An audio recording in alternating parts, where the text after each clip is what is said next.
He lost his family in an accident and discovers that spies are real, so he trains to become the strongest. The story begins with a boy named Tai, who has just lost his family in an accident with Truck Kun. The incident made him realize that life is fragile, so he becomes scared, thinking he could lose everyone that's dear to him at any time. His childhood friend Musumi mourns the death of his family, but she tells him not to worry because she will never leave him. After some time, we see Tai in his classroom as his classmates approach him, inviting him to go out with them. But he turns them down, which frustrates them, because this isn't the first time he rejected them, and they wonder why he doesn't want to spend time with them. But they realize he's nervous, so they decide to back off, thinking he must be shy. But we learn that he's happy they approached him, and he just doesn't want to talk to people because he still can't get over the death of his family. After they leave, Musumi approaches him and she gives him food, telling him he needs to eat well. Their classmates observe them, and we learn that they're jealous because they all like Musumi. She becomes worried about Tai because he's starting to develop an antisocial behavior, saying he needs to talk to people. But he reminds her how she rejected their senior Tanaka, thinking he's a great person, so Tai wonders why she turned him down. But she tells Tai not to think about her, saying he needs to move on and talk to their classmates. She's about to feed him, but the vice principal Hirakawa eats it instead, so she becomes upset, reminding him about his promise to stop snacking, but he explains that he just couldn't control himself. She knows that he's supposed to be on a business trip, but he explains that he changed his schedule because he missed eating her food. He likes the color of her hair, but she tells him to return to his office, and he tells Tai to meet him after class. But Tai wonders if he did something wrong, thinking Hirakawa is a weirdo. After class, Tai enters Hirakawa's office, wondering why he was summoned, but Hirakawa reveals that he has a collection of Musumi's pictures. He explains that he has taken countless pictures of her, revealing that he has been watching her from the shadows to protect her from her suitors. He knows that Tanaka asked her out, and we see that Hirakawa tortured him, telling him to stay away from her. So Tai realizes he's in danger because Hirakawa is insane, and he threatens to kill Tai, asking him if he's starting to have feelings for her. So he becomes stunned as he starts fearing for his life, but Hirakawa tells him not to take it personally, saying Musumi is his sister. But a girl suddenly arrives, and she presses a button, covering the room with light, which allows Tai to escape. He regains consciousness, and Musumi greets him, saying she's glad that he's okay, but he realizes that he's surrounded by strangers. So he panics, asking them who they are, but Musumi tells him to calm down, introducing them as her siblings. She reveals that the girl who saved him is Futaba, and she has a brother named Shinzo, who seems to be obsessed with firearms. She has another brother named Kendo, who seems to like cats, and her sister Shion appears to be tech-savvy. Her brother Nano likes to perform experiments, and they have a guard dog named Goliath. Musumi reveals that they're a family of spies, and Tai can't believe this, wondering if he's being pranked. He takes one of Shinzo's guns, thinking it's a toy, but he shoots it, realizing that it's real. They tell him that being a spy is just an ordinary job, and they're working as freelancers, but they appear to be struggling because the government spies are offering their services for a cheaper price. But Shion reveals that the family has the best reviews on the internet, and Kendo adds that their brother Ichiro is boosting their popularity because the ladies love him. Tai realizes that Kendo is talking about Hirakawa, and Futaba explains that he's a flawed man, but he's the best spy in the family. Tai wonders why he's being targeted, so she reveals that they received an intel, which mentioned that someone wants to kill Musumi. Futaba reveals that Musumi almost died because of Ichiro, and the stress from the incident caused her to have white hair. He blames himself for what happened, so he started obsessing over her, wanting to do everything it takes to protect her. He got rid of the people around her, but he made an exception for Tai, because he's her childhood friend. But after learning about the intel, Ichiro decided to eliminate him. The alarm suddenly rings as Ichiro enters the house, but the siblings promise to protect Tai. Shinzo reveals that he plays traps around the house, but everyone knows that they're still at a disadvantage because Ichiro has incredible skills. Tai thinks he's causing trouble for them, but Futaba tells him not to think about it, saying it's always been a family issue. She advises him to marry Musumi, as she explains that there's a rule in their family which prevents them from killing each other. She tells him about the cherry blossom ring, which is used by everyone in her family, saying marriage becomes official the moment half of it is given to a spouse. So Ichiro can't kill him if Musumi gives him the ring, but she doesn't want to marry him because he still hasn't moved on from the death of his family, and Futaba respects their wishes. Everyone prepares to fight Ichiro, but they realize that he's already in the room, saying he destroyed Shinzo's traps. Futaba warns him to back off, but he refuses, so she suddenly slams him into the ground, and everyone starts ganging up on him. But he's able to defend himself, and he uses his weapon to blow them away. He tells them to hand over Tai, threatening to destroy the house if they don't cooperate, but Futaba charges in, trying to close the distance, but she ends up being restrained. Shion tells the others to retreat as she prepares to fight, but Ichiro tells her she's no match for him. But she doesn't care, and she summons her drones, ordering them to fire. We cut to Tai, as he worries about the others, but Musumi reminds him that they aren't allowed to kill family members, so everyone's going to be fine. She shows him a hiding spot, telling him to stay there, but she realizes he's worried, so she assures him that she isn't going anywhere. Ichiro is able to defeat the drones, and he sees Musumi with Tai, telling her to give him a hug, but she suddenly attacks him, so he uses his wires to restrain her. He admits that he's impressed, and he removes the mask, knowing Kingo was disguised as Musumi. He knows that Musumi is pretending to be Tai, and we see Tai watching them, realizing she's in trouble. She removes her mask, telling him to leave Tai alone, because he isn't trying to kill her, and he agrees to this, but he tells her she can't leave the house, saying it's dangerous outside. He explains that he's going to get rid of everything around her, so that nobody can harm her, and he allows himself to get stabbed, as he mentions that he's willing to risk his life to protect her. She's about to accept his condition, but Tai suddenly appears, telling Ichiro to let her go, but he refuses, saying Tai should stay away from their family. He realizes that Ichiro is just like him, because he's also afraid to lose what's precious to him, but Tai doesn't agree with his methods, knowing Musumi is suffering because of him. So Tai tells her to marry him, saying he's going to be fine, because she promised him that she will never leave him. So she throws him her ring, but as he's about to take it, Ichiro stops him, saying he will never allow Tai to marry her. But he refuses to give up, and he's able to take it, as he recalls how Musumi always looked after him, so he doesn't want her to suffer because of Ichiro. The siblings arrive, and they see Tai wearing the ring, promising to protect Musumi. So they celebrate, thinking he's amazing, and Futaba tells Ichiro to train him, so that he can protect Musumi. The next day, we see Tai waking up, but he notices Ichiro standing over him with a knife. He barely dodges it, and Ichiro praises his reflexes, but Tai thinks he's trying to kill him again, but Ichiro explains that it's just a part of his training, saying that spies need to be aware even when they're sleeping. Ichiro says it's time for some exercise next, as he suddenly grabs Tai with his wires. We see Musumi preparing their lunches, but she suddenly hears Tai screaming, so she goes to check on him and finds Ichiro helping him stretch.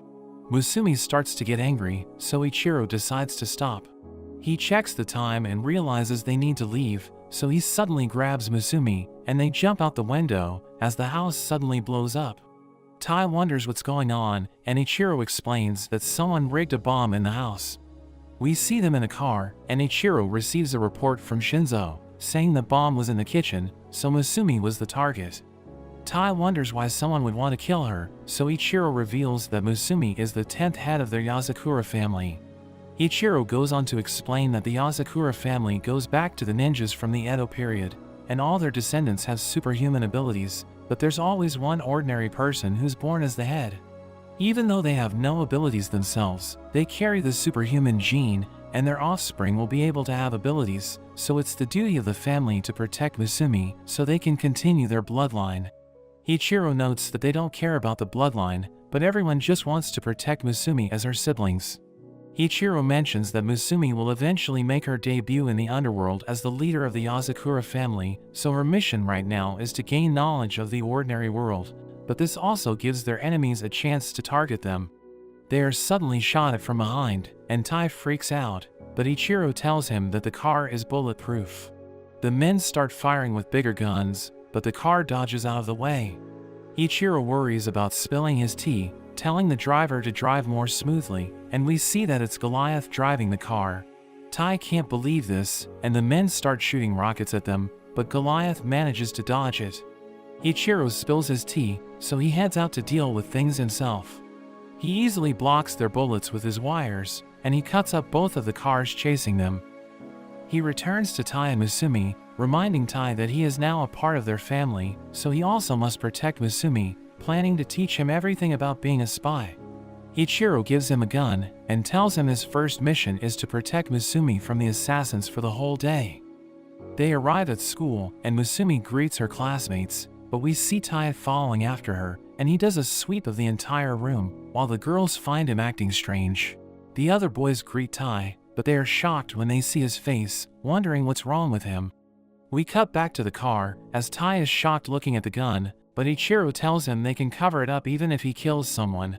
Musumi tells her brother to stop messing around, and Tai is glad to hear this, but she mentions the main threats are bombs and poison, so a gun isn't helpful.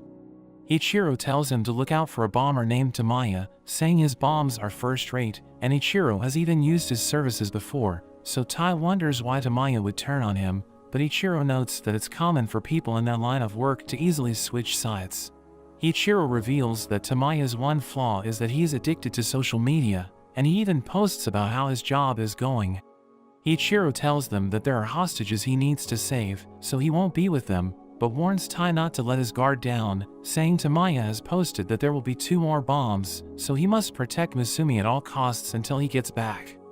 Tai looks around the room, wondering where the bombs could be, and he decides to follow Musumi around, but Tamaya makes a post, saying the second bomb is in place, so he starts freaking out, and he gets hit by a ball. The other boys check on him, but he sees a figure through the window, and rushes towards them. He reaches the infirmary, but hesitates at the door, and the nurse appears behind him, wondering if he's okay. He quickly excuses himself, but we see the woman smile. We cut back to the classroom, where Musumi chats with the other girls, while Tai checks his phone, and sees that the final bomb has been placed.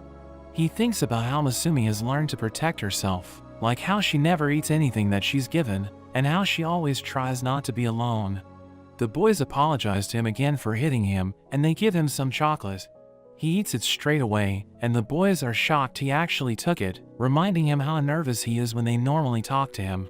Tai instantly feels sick, so they think they should take him to the infirmary, but they remember that the nurse is away today, and Tai ends up passing out. He sees Musumi when he wakes up, and she mentions how the infirmary is closed. Tai wonders if he was the right person for her, thinking he didn't know anything about her even though they're childhood friends, and even though she is in constant danger, she was always there for him. He thinks about how he never even considered her feelings when he decided to marry her, but she suddenly bonks him, saying that she was the one who picked him, and she thanks him for marrying her. Tai is happy to hear this, but he suddenly notices a bomb on the ceiling. The bomb explodes, and the boys wonder about the sound, thinking it must be one of the science club's experiments. We see Nano and the woman admiring the explosion, and we see that she was actually Kengo. Tai and Musumi manage to survive, and Tai wonders how Tamaya could have set the bomb when they were just in a random room. But he remembers back to how the infirmary was closed, and this was the next best place for someone to rest. He realizes Musumi is being targeted through his movements, and he finds the third bomb on his body. He realizes that Tamaya announced his moves on purpose so that Tai would stay by Musumi's side, causing him to be the bomb that would kill her.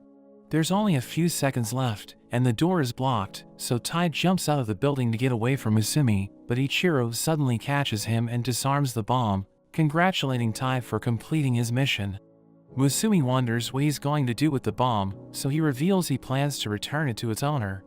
Nano and Kengo appear, along with Shinzo, and Musumi realizes they were all watching, but Kengo says they just wanted to see Tai on his first mission. Shinzo hands Tamaya over, who begs for mercy, but Ichiro throws him out the window as his bomb goes off, and everyone admires the explosion. We see Ichiro annoyed as Tai arrives at their house, but Musumi reminds him how Tai's place was destroyed by the bomb and the fact that they're married. There's no way for him to refuse, so he tells Tai to watch his back. We see Tai lying on the ground as a brute holds onto Musumi, who begs him to save her, but he's completely helpless, so the man mocks him for being weak. He suddenly wakes up, realizing it was just a dream, but he thinks about the recent events, knowing he needs to get stronger. But he accidentally steps on Goliath, who becomes angry, so he attacks Tai, and Musumi hears him screaming. So she treats his wounds, revealing that she ordered Goliath to watch over him so that Ichiro would stay away from him. She tells Goliath not to hurt him, and she assures him that Goliath would never attack the head of the family, but Tai is still afraid of him. Moments later, he begs Futaba to train him, saying he needs to get stronger because he wants to protect Musumi. But Futaba suddenly throws him around, telling him not to rush the process because even a talented fighter needs 3 years to make progress, and she tells him that he has no talent whatsoever. She calls him a fool, saying his emotions won't help him achieve his goal, but she knows he's determined to protect Musumi. So she asks him if he wants to try their family's all-out training, telling him that he needs to live in the mansion for a month before his real training begins. He thanks her for the opportunity, but he activates a trap, and he almost dies, as she reveals that the mansion is filled with traps. She mentions that living there is going to be tough, but it's part of his training, saying he'll never achieve his goal if he can't even get past them, so he realizes that he could end up dying. The next day, an alarm activates, but Tai stays on his bed, and the alarm suddenly explodes. So he struggles to leave his room, but he activates another trap, which almost burns him alive. Tai reaches the dining table, where Futaba reminds him that this is part of his training, but Musumi thinks it's too dangerous. Tai wonders how she can survive in the mansion, so she reveals that the traps don't activate for the members of the family. We learn that the house is controlled by a computer, which will recognize him as a family member after he clears all of the traps, but Shion thinks it will take 2 years for him to achieve this. But he suddenly feels weird, as Nano reveals that their food is laced with poison so that they can build up tolerance, but it's only enough to give him diarrhea. So he rushes to the toilet, but he realizes that he needs to get past a locked door, and Musumi is about to help him, but Futaba tells her to let him handle it. Ichiro approaches her, telling her she's gorgeous, but everyone ignores him, and they hear Tai screaming, so they decide to help him. Everyone's enjoying their daily lives, because they can easily get past the traps, but Tai struggles to survive, and his life becomes a living hell. We see Tai in his classroom, but his classmates are worried about him, realizing he's in terrible shape, but he tells them he's okay, so they just leave him alone. We learn that the family gave him a ridiculously heavy shirt, so he's struggling to move his body.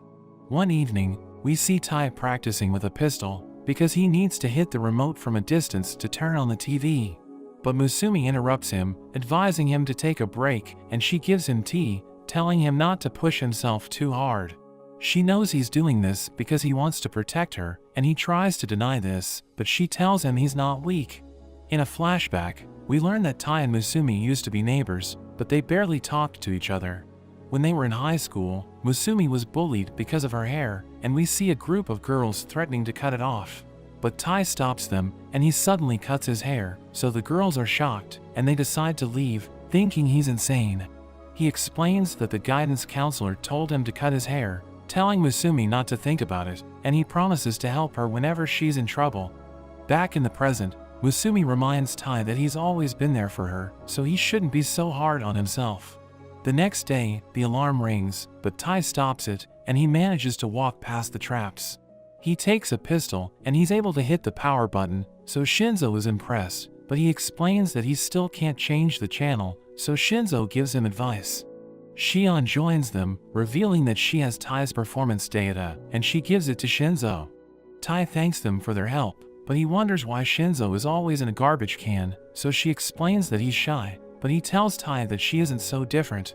She reminds Tai that he needs Nano's help to deal with the poison gas, so he decides to find him. Shinzo thinks Tai has talent, because he's making great progress, but she thinks there's another reason why he's doing so well. We see Kengo and Futaba walking around the mansion, and they see Nano crawling with Tai, telling him that the poison gas can't harm him as long as he stays low. Kengo is about to interrupt them, but Futaba stops him, telling him to stick to his task. Days later, Tai avoids the traps, and he enters the dining table, where he starts eating with the others, and he's able to tolerate the poison. Musumi thinks he's doing well, and he explains that it's been 3 weeks since he started living in the mansion. Musumi gives him milk, and he drinks it, but he suddenly feels weird, so he rushes to the toilet, but he still can't unlock the door. She starts blaming herself, because she gave him the milk, and Kingo is about to open the door, but they see him lying on the ground. So Nano examines Tai, revealing that he has a fever because of fatigue, so he just needs to rest, but he explains that he can survive for another week. But Futaba removes his fake skin, and we see that he's in terrible shape, so she thinks he's going to die if he doesn't take a break. She knows that he's been working with her siblings to survive in the mansion, knowing Kingo was the one who gave him the fake skin. She reprimands Nano for treating his wounds in secret, but he tells her not to blame Nano, revealing that her siblings tried to stop him, but he convinced them to help him because he wants to protect Musumi. But she hits him, calling him an idiot, because he can't achieve his goal if he doesn't take care of himself. She explains that learning how to survive is also a part of his training, and she gives him a book on how to open locked doors, telling him to study it until he recovers. Futaba leaves the room, but she notes that she was wrong about him, realizing that he has incredible willpower, and that his love for Musumi is what keeps him going, so she thinks he's going to succeed. After some time, Tai finally manages to open the bathroom door, so everyone celebrates. He thanks them for their help, and his ring suddenly starts glowing, as Futaba explains that the house has recognized him as a member of the family. She tells him he's doing a good job, but his real training is about to begin, and everyone's rooting for him, hoping for him to succeed. We see Musumi cooking for the family, and she adds a bit of poison as usual, but Tai suddenly asks about putting on a bra, which shocks her. He tries to explain that he was just practicing his disguises, but she doesn't listen. Kingo appears and offers to teach him, but just teases him instead. Shinzo wonders what they're doing, so Tai tears off Kingo's disguise. Ichiro joins them, saying he's going on a mission, and he tries to kiss Musumi, but she just smacks him instead. We learn that Shinzo is also going on a mission, and Tai worries for him, but he mentions it's just a low-level mission where they need to retrieve the original plate for some counterfeit money. Tai can't believe that's considered an easy mission, and Shinzo hands him something before he leaves. We see Tai and Musumi walking to school, and a baseball suddenly comes flying at them, but Tai catches it without even looking, throwing it back with incredible speed, and the coach instantly asks him to join the team. During their lunch break, Musumi mentions how his training has made him more superhuman, telling him to be careful so he doesn't expose himself. After school, Musumi goes over all the paperwork for the family, and Tai can't believe how she can handle everything, but she says she's gotten used to it, and it's her responsibility as the head. She suddenly notices something missing, so she decides to pay Kingo a visit. Tai can't believe how messy his room is, and Musumi tells him he forgot to attach the paperwork for his report. Kingo doesn't think it matters, and Tai suggests looking for it around the room, but Kingo says there's no point looking since he didn't do it. He emerges naked, and Musumi says he should cover himself in front of her, but Kingo notes how they used to bathe together when they were young. Musumi decides to punish him, but Kingo dashes right past them. Tai tries to stop him, but he disguises himself as Musumi, causing Tai to hesitate, so he gets away. Musumi activates hibernation mode, and we see the house going into lockdown. Meanwhile, we see Shinzo crawling through a vent, and he uses X-ray glasses to see what's going on. He notes that the security is tighter than expected, and we see the director arriving at the facility. He's happy that things are going well, but there seems to be someone else pulling the strings. Shinzo takes out two of the guards, and he manages to get the original plate, but the alarm suddenly goes off. We see Musumi and Tai looking for Kingo, and they check to see if he's hiding with one of the other siblings, but no one seems to have seen him. They check Ichiro's room, but it's just filled with pictures of Musumi, so they decide to move on. They are joined by the three other siblings, who wonder what they're doing, so they suddenly realize that Kingo was disguised as them before. They hear Kingo laugh, and he appears in a painting, but he quickly runs off. Tai goes after him, but as they turn the corner, Kingo gets away. Musumi wonders what happened, and Tai points to a tunnel. Musumi can't believe there's a secret passage she didn't know about, and she gets annoyed Kingo got away. Musumi lifts the lockdown, and they head back to Kingo's room to finish the paperwork, but Musumi suddenly handcuffs Tai and calls him Kingo. He wonders what's going on, so Masumi reveals she knew his goal was to get her to deactivate the lockdown, and she also notes how the real Tai always lets her pass through the doors first, so Kingo admits defeat and he agrees to do his paperwork. We see Tai enjoying some curry when they suddenly get a call. It turns out to be Shinzo, who's freaking out because there were more enemies than expected and he used up all his weapons. We learn that although he's a weapons expert, if he runs out of them, he's actually a big wimp, so Masumi asks Tai to help. We see him with a package, and he sneaks into the facility, but a man gets behind him. He remembers his training with Shinzo, so he pushes back to disable the firing mechanism, and he manages to take out the man. There are more people that approach, and Tai can tell that there are 3 of them. He manages to take 2 of them out, but the third prepares to call for backup. We learn that Shinzo gave him a gun, so he decides to use it, and it shoots electricity, which destroys the radio. Tai makes it to Shinzo, and he instantly hugs him, saying he was terrified. He cuddles with his new gun, and Tai thinks they should go, but they are suddenly found. However, Shinzo returns to being a Chad, and he instantly disarms them. They rush out, and Shinzo easily handles the guards. They head for the exit, but there's a sniper, and Tai gets shot in the leg. The man threatens to finish Tai off, telling Shinzo to throw down his weapon. He sees Tai bleeding out, so he throws his gun. In a flashback to Masumi, she tells Tai he can give Shinzo anything as a weapon, just so he can feel comfortable. So Tai suddenly throws him a fork, which he uses to destroy the man's gun, and he's able to finish him off. They manage to escape, and they both apologize for messing up. Tai wonders if he's okay since he's out of bullets, but he thinks he needs to get used to it so he can become stronger, since he needs to protect the family as their big brother. The next evening, we see Tai on the phone with Masumi, who invites him to go on a date with her, but a car stops over and a strange man appears, so Tai hangs up on her. The man approaches him, introducing himself as a police officer named Seiji, and he tells Tai that he has questions for him. They go to the station, where Seiji reveals that he has a picture of Tai during his last mission, so he becomes nervous, wondering how Seiji was able to find it. Seiji reveals that he has videos of Tai taken during the recent events, thinking he's responsible for everything, so Seiji calls him a criminal, threatening to arrest him. But Seiji thinks he's working with a secret organization, so he offers to help Tai receive a lighter penalty if he sells everyone out. But he refuses, saying he doesn't know anything, and Seiji gives him some water, but he knows it has truth serum mixed in, so he doesn't want to drink it. Seiji forces it into his mouth, but we see that he was able to catch it with a balloon, and he continues to play dumb. Seiji suddenly attacks him, and he realizes that there are dead bodies in the room, as Seiji explains that he just got rid of a drug dealer, saying he isn't afraid to take the law into his own hands. He grabs onto Tai, threatening to kill him, but he sees a thread, realizing that Ichiro is involved, and he tells Seiji he doesn't know anything. Seiji is about to hit him, but he dodges, and the blow ends up shattering the wall. We see Ichiro listening in, and he mocks Seiji for his poor performance, so Tai demands an explanation. Ichiro reveals that Seiji is his friend, saying he's been covering up the family's activities in exchange for their help with his investigations.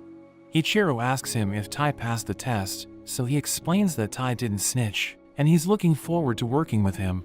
Seiji mentions that he has a big job for Ichiro, but he realizes it's time for his next mission, so he decides to head out. The next day, Tai is exhausted because he wasn't able to get enough sleep, so Masumi is worried about him. Ichiro enters the classroom, saying he's going to be the substitute teacher, and he starts giving a lecture. Tai is about to doze off, but he senses a chalk approaching with ridiculous speed, and he dodges it just in time.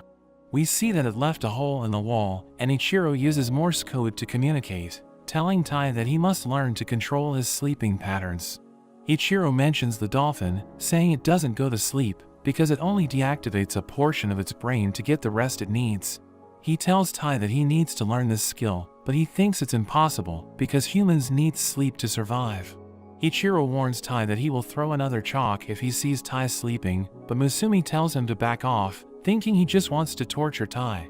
He's overjoyed that she's talking to him, and she tells him to stop making Tai's life miserable, but he assures her that he can pass Ichiro's test. But Ichiro suddenly shows them a pellet, and he crushes it, filling the room with sleeping gas. Musumi wears a gas mask, and she becomes annoyed, realizing that everyone fell asleep. Ichiro sees Tai sleeping, so he throws multiple chalks, but Tai manages to defend himself, and Musumi is surprised, realizing he can move while he's sleeping.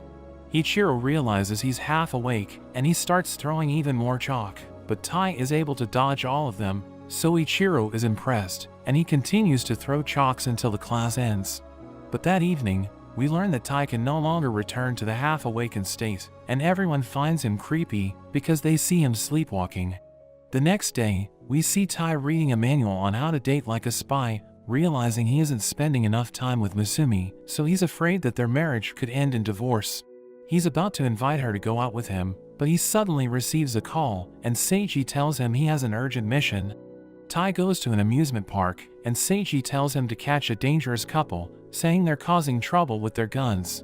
But Seiji doesn't know what they look like, so he advises Tai to be on the lookout for suspicious behavior, but he realizes he's surrounded by couples, so he realizes he's attracting too much attention because he's all alone.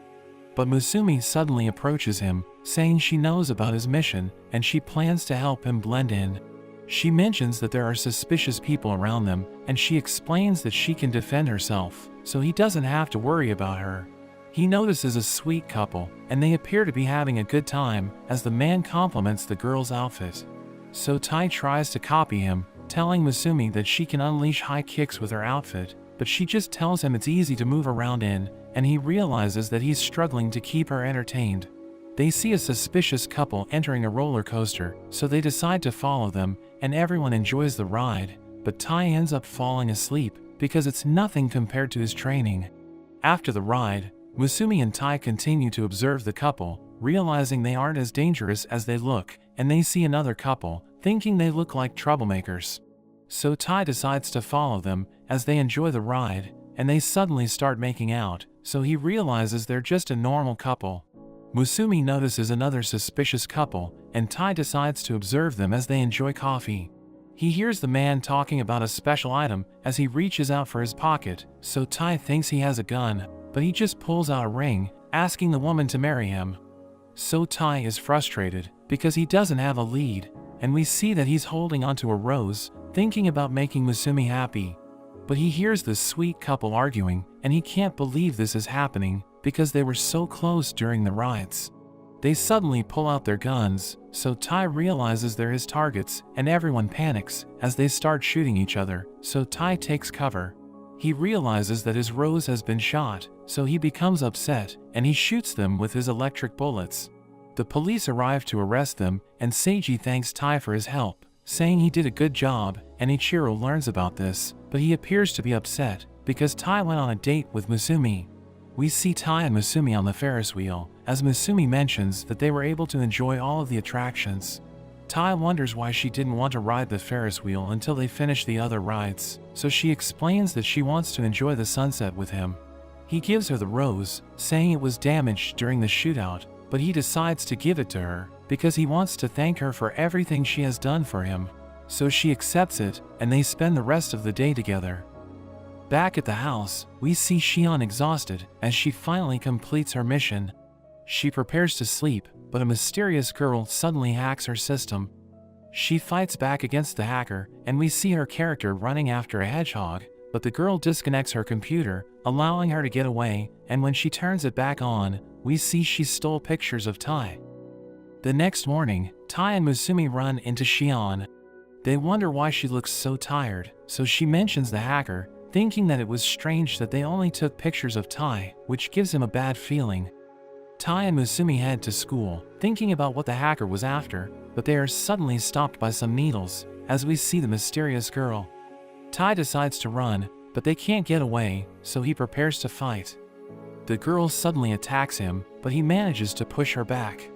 The girl declares her love for him, but also mentions she's trying to kill him, so Musumi recognizes her as Ayaka, the manhunter spy. Ayaka isn't fond of the nickname, but Musumi explains that she uses her spy techniques to follow men that she has fallen in love with and stabs them with her needles. Ayaka reveals that she fell in love with him after seeing a video of him on the dark web, but it also led to a certain company putting a bounty on him. She suddenly throws her needles up, and we see that there are other people that are after Tai for the bounty, but Ayaka starts losing it, wanting Tai all for herself. Tai mentions how he's married to Musumi, so he can't let himself be killed. Ayaka cries hearing this, wishing she could kill Musumi immediately, but reveals she got permission from Ichiro to target Tai, on the condition that she doesn't touch Musumi. Tai and Musumi can't believe Ichiro would allow this, and Ayaka suddenly throws needles all around them, but tells them she will see them again soon, as she leaves. They get to school, and Ayaka is introduced as a new transfer student.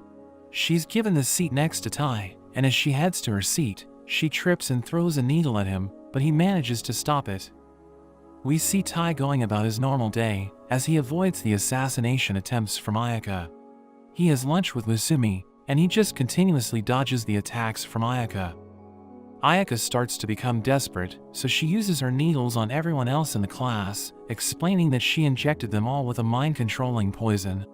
She orders them to grab him, and they all hold him down.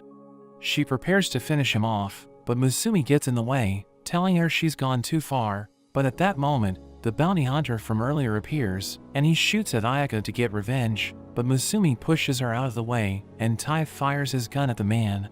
He checks on Musumi, and Ayaka wonders why she saved her, so she mentions that she's happy there's someone else who can see how great Tai is.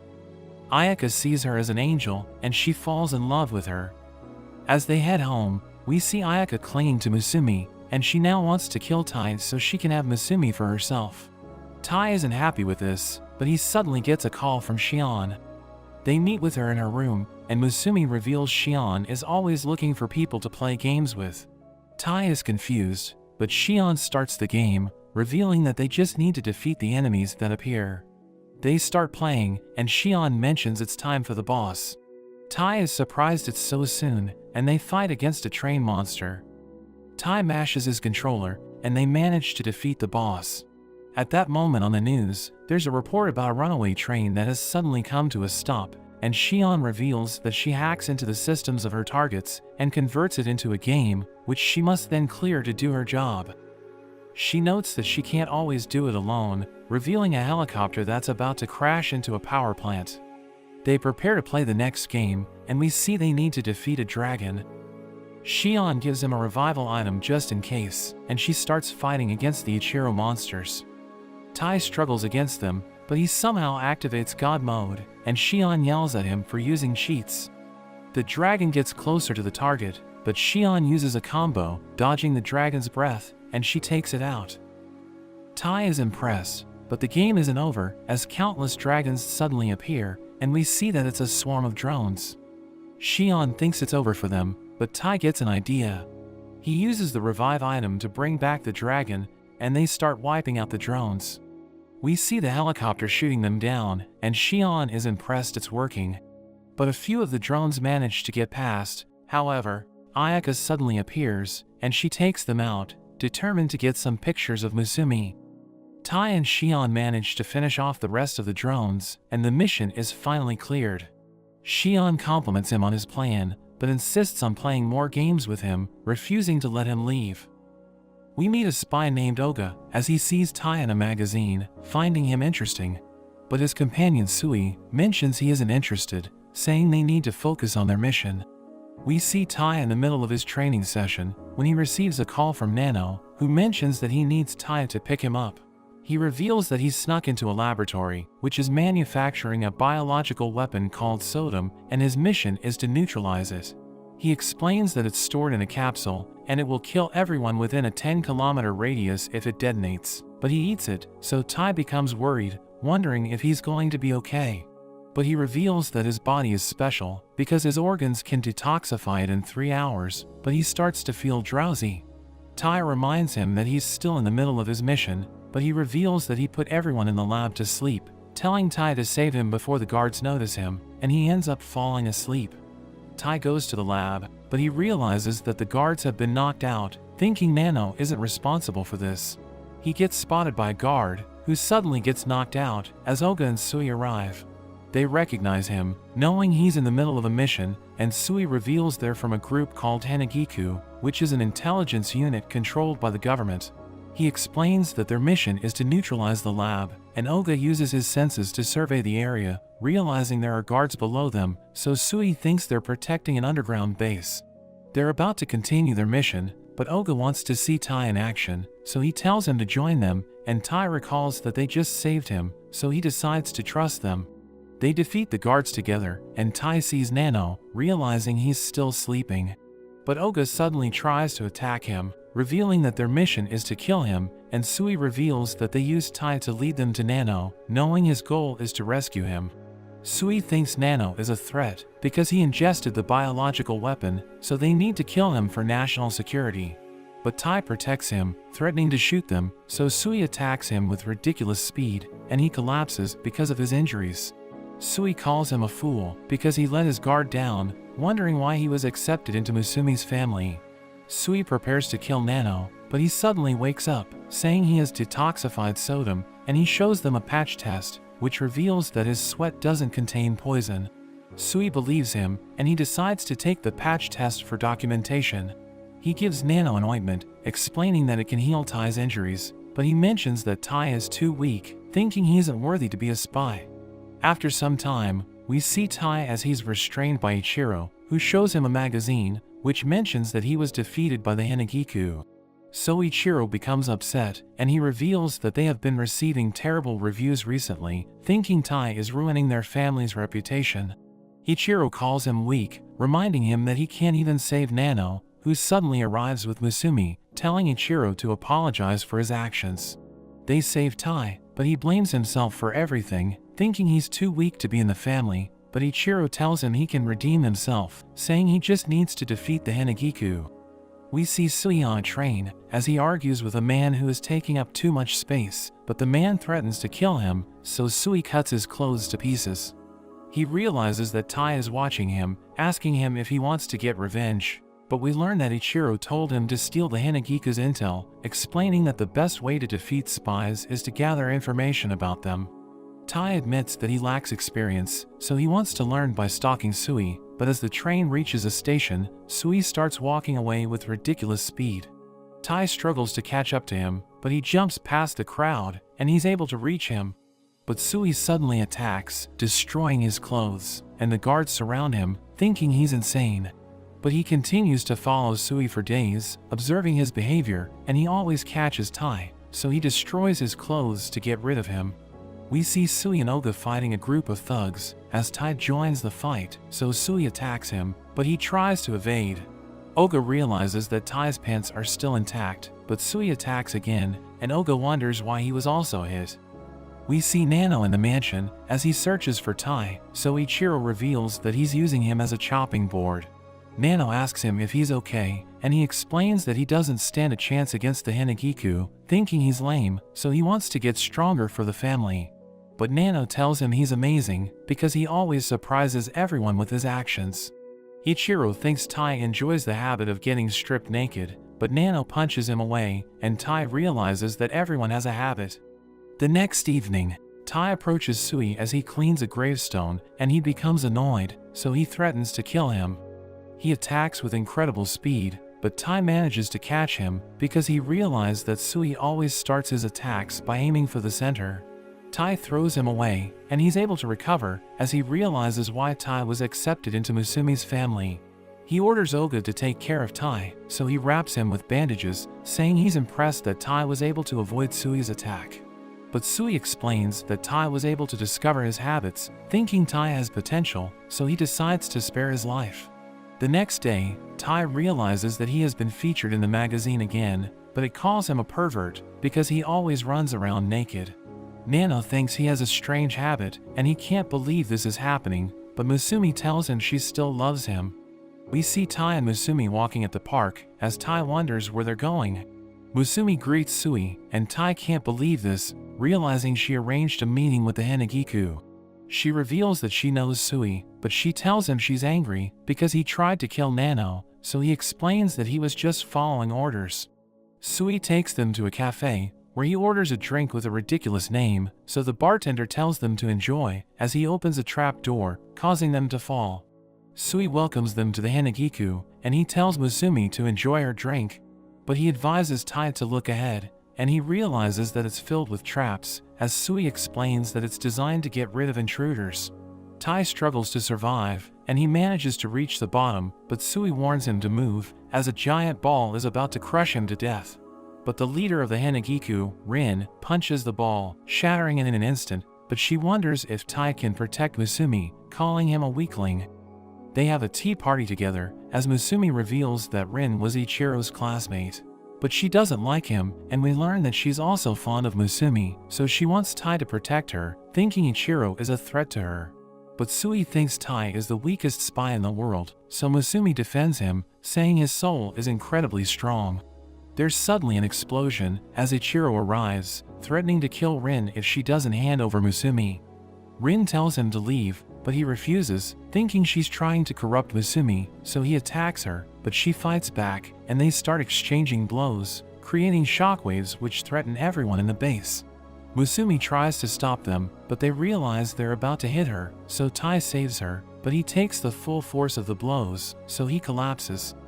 Musumi becomes upset, telling them she won't talk to them if they keep causing trouble, so they stop fighting, and Rin realizes that Tai is tougher than he looks.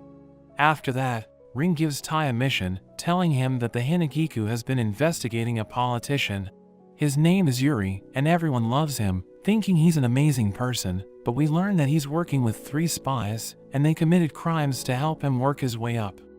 Rin explains that the next election is about to take place, so she thinks he's going to make a move, revealing that the Hanagiku discovered a bomb during one of their missions. She adds that they were able to arrest a smuggler, who revealed that he was selling bombs to his customer, and they think he was referring to Yuri.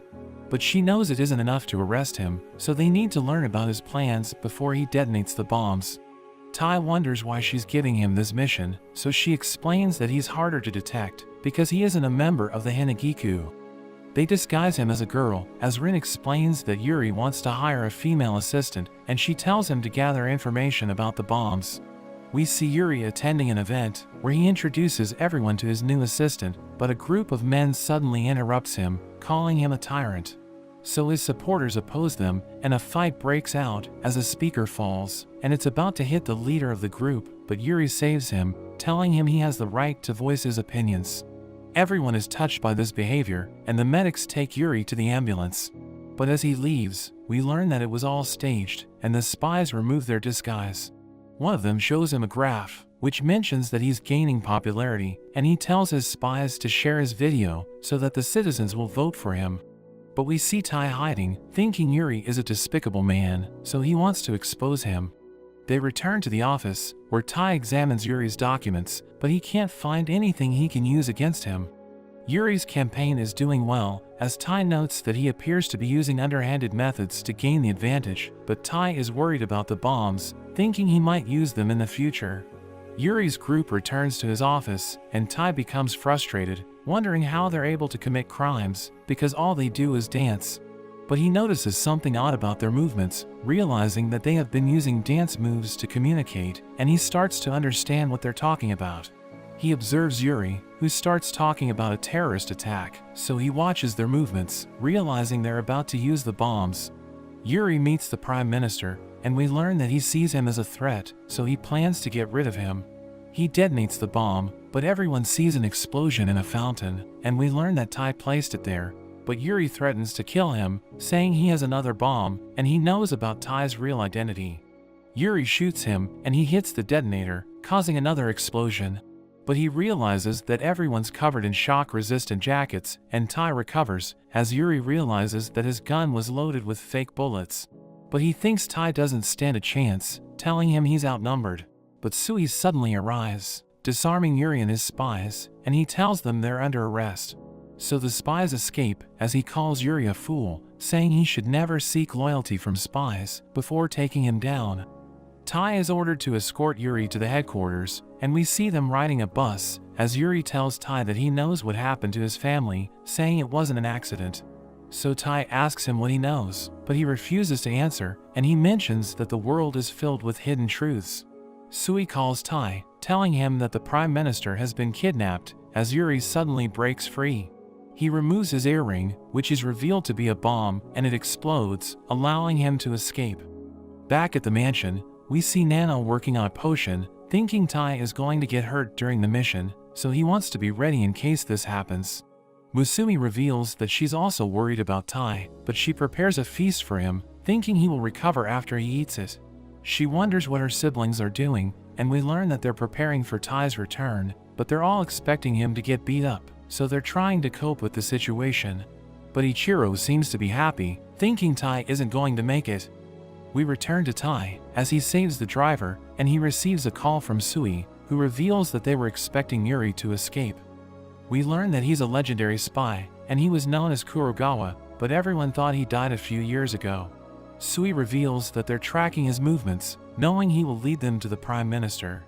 Yuri sits with the Prime Minister, and we see that everyone's watching them, as Yuri reveals that he isn't interested in politics. He removes his disguise, and the Prime Minister recognizes him, wondering how he's still alive. He reveals that he lost his daughter, and he eliminated countless politicians to get revenge, but the Prime Minister knows everything, so Kurogawa wants everyone to witness his execution. He threatens to kill the Prime Minister if he doesn't reveal the truth, but he refuses to say anything, so Kurogawa prepares to shoot him. But the broadcast ends abruptly, as Tai destroys the camera, and he tells Kurogawa to release the Prime Minister. But Kurogawa reveals that he knows about the electric revolver, saying it's going to affect the Prime Minister if Tai decides to shoot him. He fires his weapon, but he misses, as Tai suddenly charges in, and he tries to use a technique. But Kurogawa manages to take him down, and he reveals that he's familiar with the technique, knowing Tai had learned it from Futaba. Kurogawa restrains him, as he explains that he isn't the best fighter, but he's excellent at handling information, saying he can exploit it to defeat his opponents. Tai wonders why he was pretending to be Yuri, so he explains that he's doing it for revenge, revealing that he was hired by politicians because of his ability to exploit information. In a flashback, we see Kurogawa doing the dirty work for the politicians, and he returns home, celebrating his daughter's birthday. We learn that his wife passed away, so he's working hard to provide for his daughter, who tells him she missed him. But she asks him if he was the one who sent her a present, telling him she received a gift before he arrived, but it suddenly explodes. He's able to survive the explosion, but his daughter dies in his arms, as he realizes that the politicians tried to kill him because he has already served his purpose. We return to the present, as Kurogawa reveals that he pretended to be a politician so that he can attract the Prime Minister's allies, thinking his strategy was perfect because he was able to kill them. Tai tries to attack him, but his spies protect him, telling Tai that he doesn't stand a chance. Kurogawa promises to tell him the truth about his family if he backs down, and he admits that he wants to hear it, but he refuses to leave, saying he doesn't want people to die. Sui arrives, destroying the floor, and Kurogawa's spies fall to the bottom, as Sui mentions that he'll deal with them, telling Tai to arrest Kurogawa. So he tries to attack with his knife, but Kurogawa stops him, knowing his knife is poisoned, so he uses it to stab him and punches him away.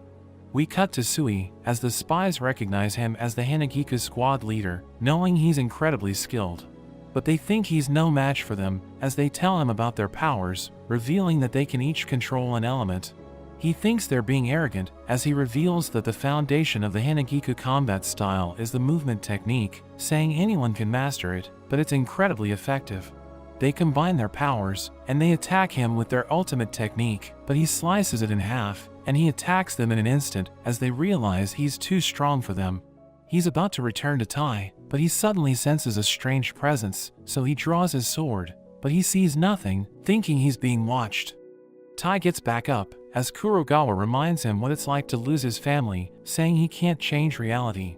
So he recalls that he was depressed when it happened, but Musumi stayed by his side, and she helped him move on. He thinks reality doesn't have to be accepted, because there are still things he can change, and he charges in, as Kurogawa tries to predict his next move, thinking he already knows everything about him. But Tai suddenly uses Sui's technique, and Kurogawa can't believe this, wondering how he's able to do it. We learn that Ichiro told Tai how to defeat the best spies in the world, saying they already know everything about him, so he needs to improvise, and use a technique he has never used before. Tai uses Nano's antidote, giving him a speed boost, and Kurogawa tries to stab him, but he uses Kengo's fake skin to disarm him. Kurogawa pulls out his gun, but Tai uses his wires to destroy it, and he takes Kurogawa down, as he realizes that it's all over for him. So he admits defeat, saying he respects Tai because he was able to struggle through his hardships, so Kurogawa gives him a note, and decides to tell him the truth about his family. But he suddenly gets shot, and he tells Tai to live without fear, before bleeding to death. Sui arrives, thinking Kurogawa was killed by an assassin, but he tells Tai to be proud, because he was able to complete his mission. After some time, Tai reads the note, and it leads him to a tree, where Kurogawa buried his daughter. He pays his respects to her, and he follows Kurogawa's instructions, allowing him to obtain a mysterious item. He returns to the mansion, and everyone's happy to see him, telling him he did a great job, but Futaba realizes that Ichiro is sad, because he didn't want Tai to survive. The next day, Rin throws a party for Tai, saying she wants to thank him for completing the mission. We learn that she gathered ingredients with her bare hands, but she realizes that Ichiro is in the party, so she tells him to leave. But he reveals that he brought drinks with him, so she allows him to stay. Sui cuts the animals into pieces, and Tai cooks them, telling Musumi it's ready, so he gives her food. But Ichiro suddenly shoves them into his mouth, so Rin tells him not to interfere, and they start having a food fight, as Rin runs with the others, telling them to stop fighting. Oga tries to get food, but he ends up getting hit, and Tai realizes they won't be able to eat. But Sui uses his movement technique, and he's able to catch food for them, but he tells Tai not to copy his move, because it has already taken a toll on his body. After the party, Tai thinks about the mysterious item, thinking it contains information about his family. Musumi asks him if he's going to open it, but he reveals that he's afraid, because he could end up like Kurogawa, thinking he will want revenge if he learns his family was murdered. But she suddenly kisses him, so he becomes flustered, and she assures him that she won't leave him no matter what happens. They realize he dropped the box, and they see a marble, as Ichiro explains that it contains a recording, but he threatens to kill Tai, so Rin restrains him, telling them to escape. Musumi and Tai return to the mansion, and Ayaka suddenly rides Tai, so he asks her what she's doing there. She explains that she's there to protect them from assassins, and Musumi reveals that she asked her to live with them so that she can work as their maid. Ayaka reveals that she knows what happened during their last mission, and she takes the marble from Tai, giving it to Shion, who explains that it's damaged, so it's going to take time to analyze it. Ayaka reveals that Tai has a huge bounty on his head, so she thinks he's going to get into trouble because the assassins will try to hunt him down. She wants to help him, saying she will try to assassinate him so that he will learn how to defend himself, and he thinks this is a bad idea, but Musumi tells him it's for his own good. One evening, we see that Tai is exhausted, and Musumi tries to prepare tea for him, but she realizes that Ichiro is out of tea leaves, saying it's his favorite. Tai takes a bath, but Ayaka tells him not to let his guard down, and she tries to attack him, but she suddenly gets electrocuted, as Tai realizes that she accidentally triggered a trap. So he breaks the wall, and he grabs onto the main power source, as he endures the electrocution, allowing him to destroy the trap. He tells her not to be reckless, but Ichiro suddenly arrives, thinking he's cheating on Musumi, so he shows him a torture device, saying he's going to use it on him. So Tai runs away, as Musumi observes their behavior, but she thinks Ayaka is fitting in with her family. We see Tai as he's about to leave for his next mission, when Musumi tells him he forgot his phone. But she realizes that someone named Kahoru is calling, and Tai quickly takes his phone, before leaving for work, so Ayaka finds him suspicious, thinking he's cheating on Musumi. She reveals that she's been stalking him, and she believes he's trying to hide something, because he's been acting strange recently. The next day, Tai has a date with Musumi, and he wonders why she brought Goliath with her. So she reveals that he only walks with the head of the family, and he's actually a special breed that underwent countless modifications. He suddenly grows in size, as she explains that he's a guard dog, and he's been protecting the head of the family for hundreds of years. She rides him, telling Tai to join her, but Goliath knocks him down, as she realizes that he doesn't like him. She tells Tai to take his leash, so he grabs it, but Goliath suddenly runs with ridiculous speed, as Tai struggles to hold onto him. So he collapses, and Musumi wonders if he's okay, as a group of kids approach Goliath, thinking he looks amazing.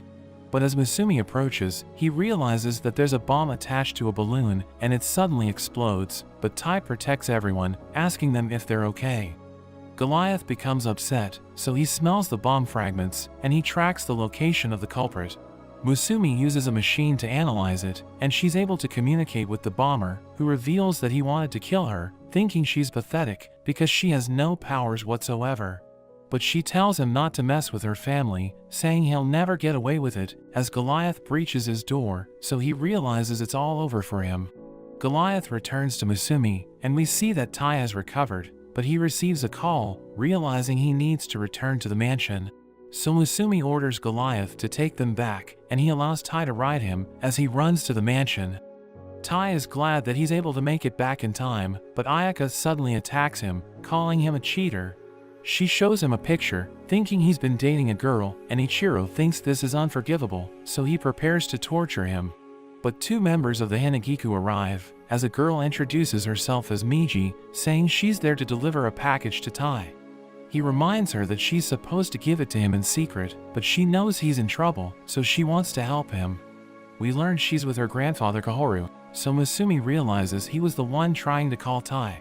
He explains that he was working with Tai to obtain an item, and we see that it's Ichiro's favorite tea. We learn that it's extremely rare, but Tai went on dangerous missions to gather its ingredients because he wanted to thank Ichiro for looking after him. Kahoru explains that he kept it a secret from everyone because he wanted to surprise Ichiro, so they realize he's innocent, but Ichiro feels guilty because he was never a good brother to him. Ayaka immediately apologizes, but Ichiro refuses to admit that he's wrong, so Goliath punishes him, as Musumi thanks Tai for the tea, glad that she has such a great husband. Tai sees Musumi with an album, and she explains that she found it while she was cleaning. She shows him a family picture, telling him it was taken when Nano passed his spy license exam. She explains that they take a picture whenever one of them passes the exam, and Tai wonders what a spy license is, so Futaba tells him it's like a membership card issued by the Spy Association. She explains that those who pass the exam are given a spy license, which allows them to get benefits and job referrals from the association. She tells him about the rankings, telling him he will start at the bronze rank if he passes the exam, and he can take promotion tests to increase his rank. The spies at the higher ranks are given advanced missions with greater rewards, and they also have access to more benefits. So he thinks about taking the exam, but Ichiro tells him his siblings passed it on their first try, threatening to kill him if he ends up failing. They suddenly hear a scream as Ayaka apologizes to Shion because she touched the cables on her device as she was cleaning it, causing it to glitch out. The monitor suddenly turns on, showing everyone a ghost, and Futaba loses it, as Tai wonders what happened to her. So Musumi explains that Futaba is afraid of ghosts, and they need to watch over her because she's going to be paranoid for an entire day. They suddenly hear a strange noise, so Futaba freaks out as Shion reveals that she has been hearing strange noises in the house, thinking there could be a ghost. Everyone looks after Futaba because she's too scared to do anything, so they're helping her regain her composure. That evening, Futaba is about to sleep with Musumi, but they hear the strange noise again, and this frightens her, so Musumi decides to read her favorite book called Momotaro. She starts reading it, and we learn that it takes place in a world where humans and demons are at war. In the story, an old woman sees a baby by the river, and she decides to call him Momotaro, but Musumi suddenly falls asleep. So Tai continues the story, and he mentions that the woman decided to adopt Momotaro. But when he grew up, he became a soldier, and he was forced to kill his best friend because he was an enemy of humanity. Tai mentions that everyone has no choice but to surrender to the flow of life, and Futaba thinks this story was great, revealing that her mother used to read it to her. She tells him she used to be fearless, but when she lost her mother, she realized death is inevitable, and she's afraid of losing people who are dear to her. So she thinks she's pathetic, revealing that she wants everyone to think she's afraid of ghosts, because she doesn't want them to learn about this. Tai tells her he understands how she feels, and he explains that he wants to get stronger, so that he can protect everyone he loves. But she reminds him it's getting late, so she tells him to go to bed, and she wishes him luck with the exam. After some time, Tai takes the exam, and we see that he's doing great, so the other participants think he's amazing, but one of them sees him as a threat. During their lunch break, we see a man observing Tai, knowing he has a bounty on his head. So he tries to kill him, but another participant named Tsukiyo blows him away, reminding him they aren't allowed to fight, so the man runs away. Tai thanks Tsukiyo, who reveals that he's in love with him, so Tai realizes he's a creep, but he explains that he's serious. Musumi recognizes him, knowing he's a playboy who enjoys flirting with everyone, so she tells him to stay away from her husband. But he tells her she can't stop him, and he explains that he loves Tai because of his personality, saying he's been stalking him. They hear an announcement that the exam is about to resume, so Tsukiyo tells Tai they must finish it together. Tai goes through the practical exams, and he's able to pass all of them, but Tsukiyo won't stop bothering him.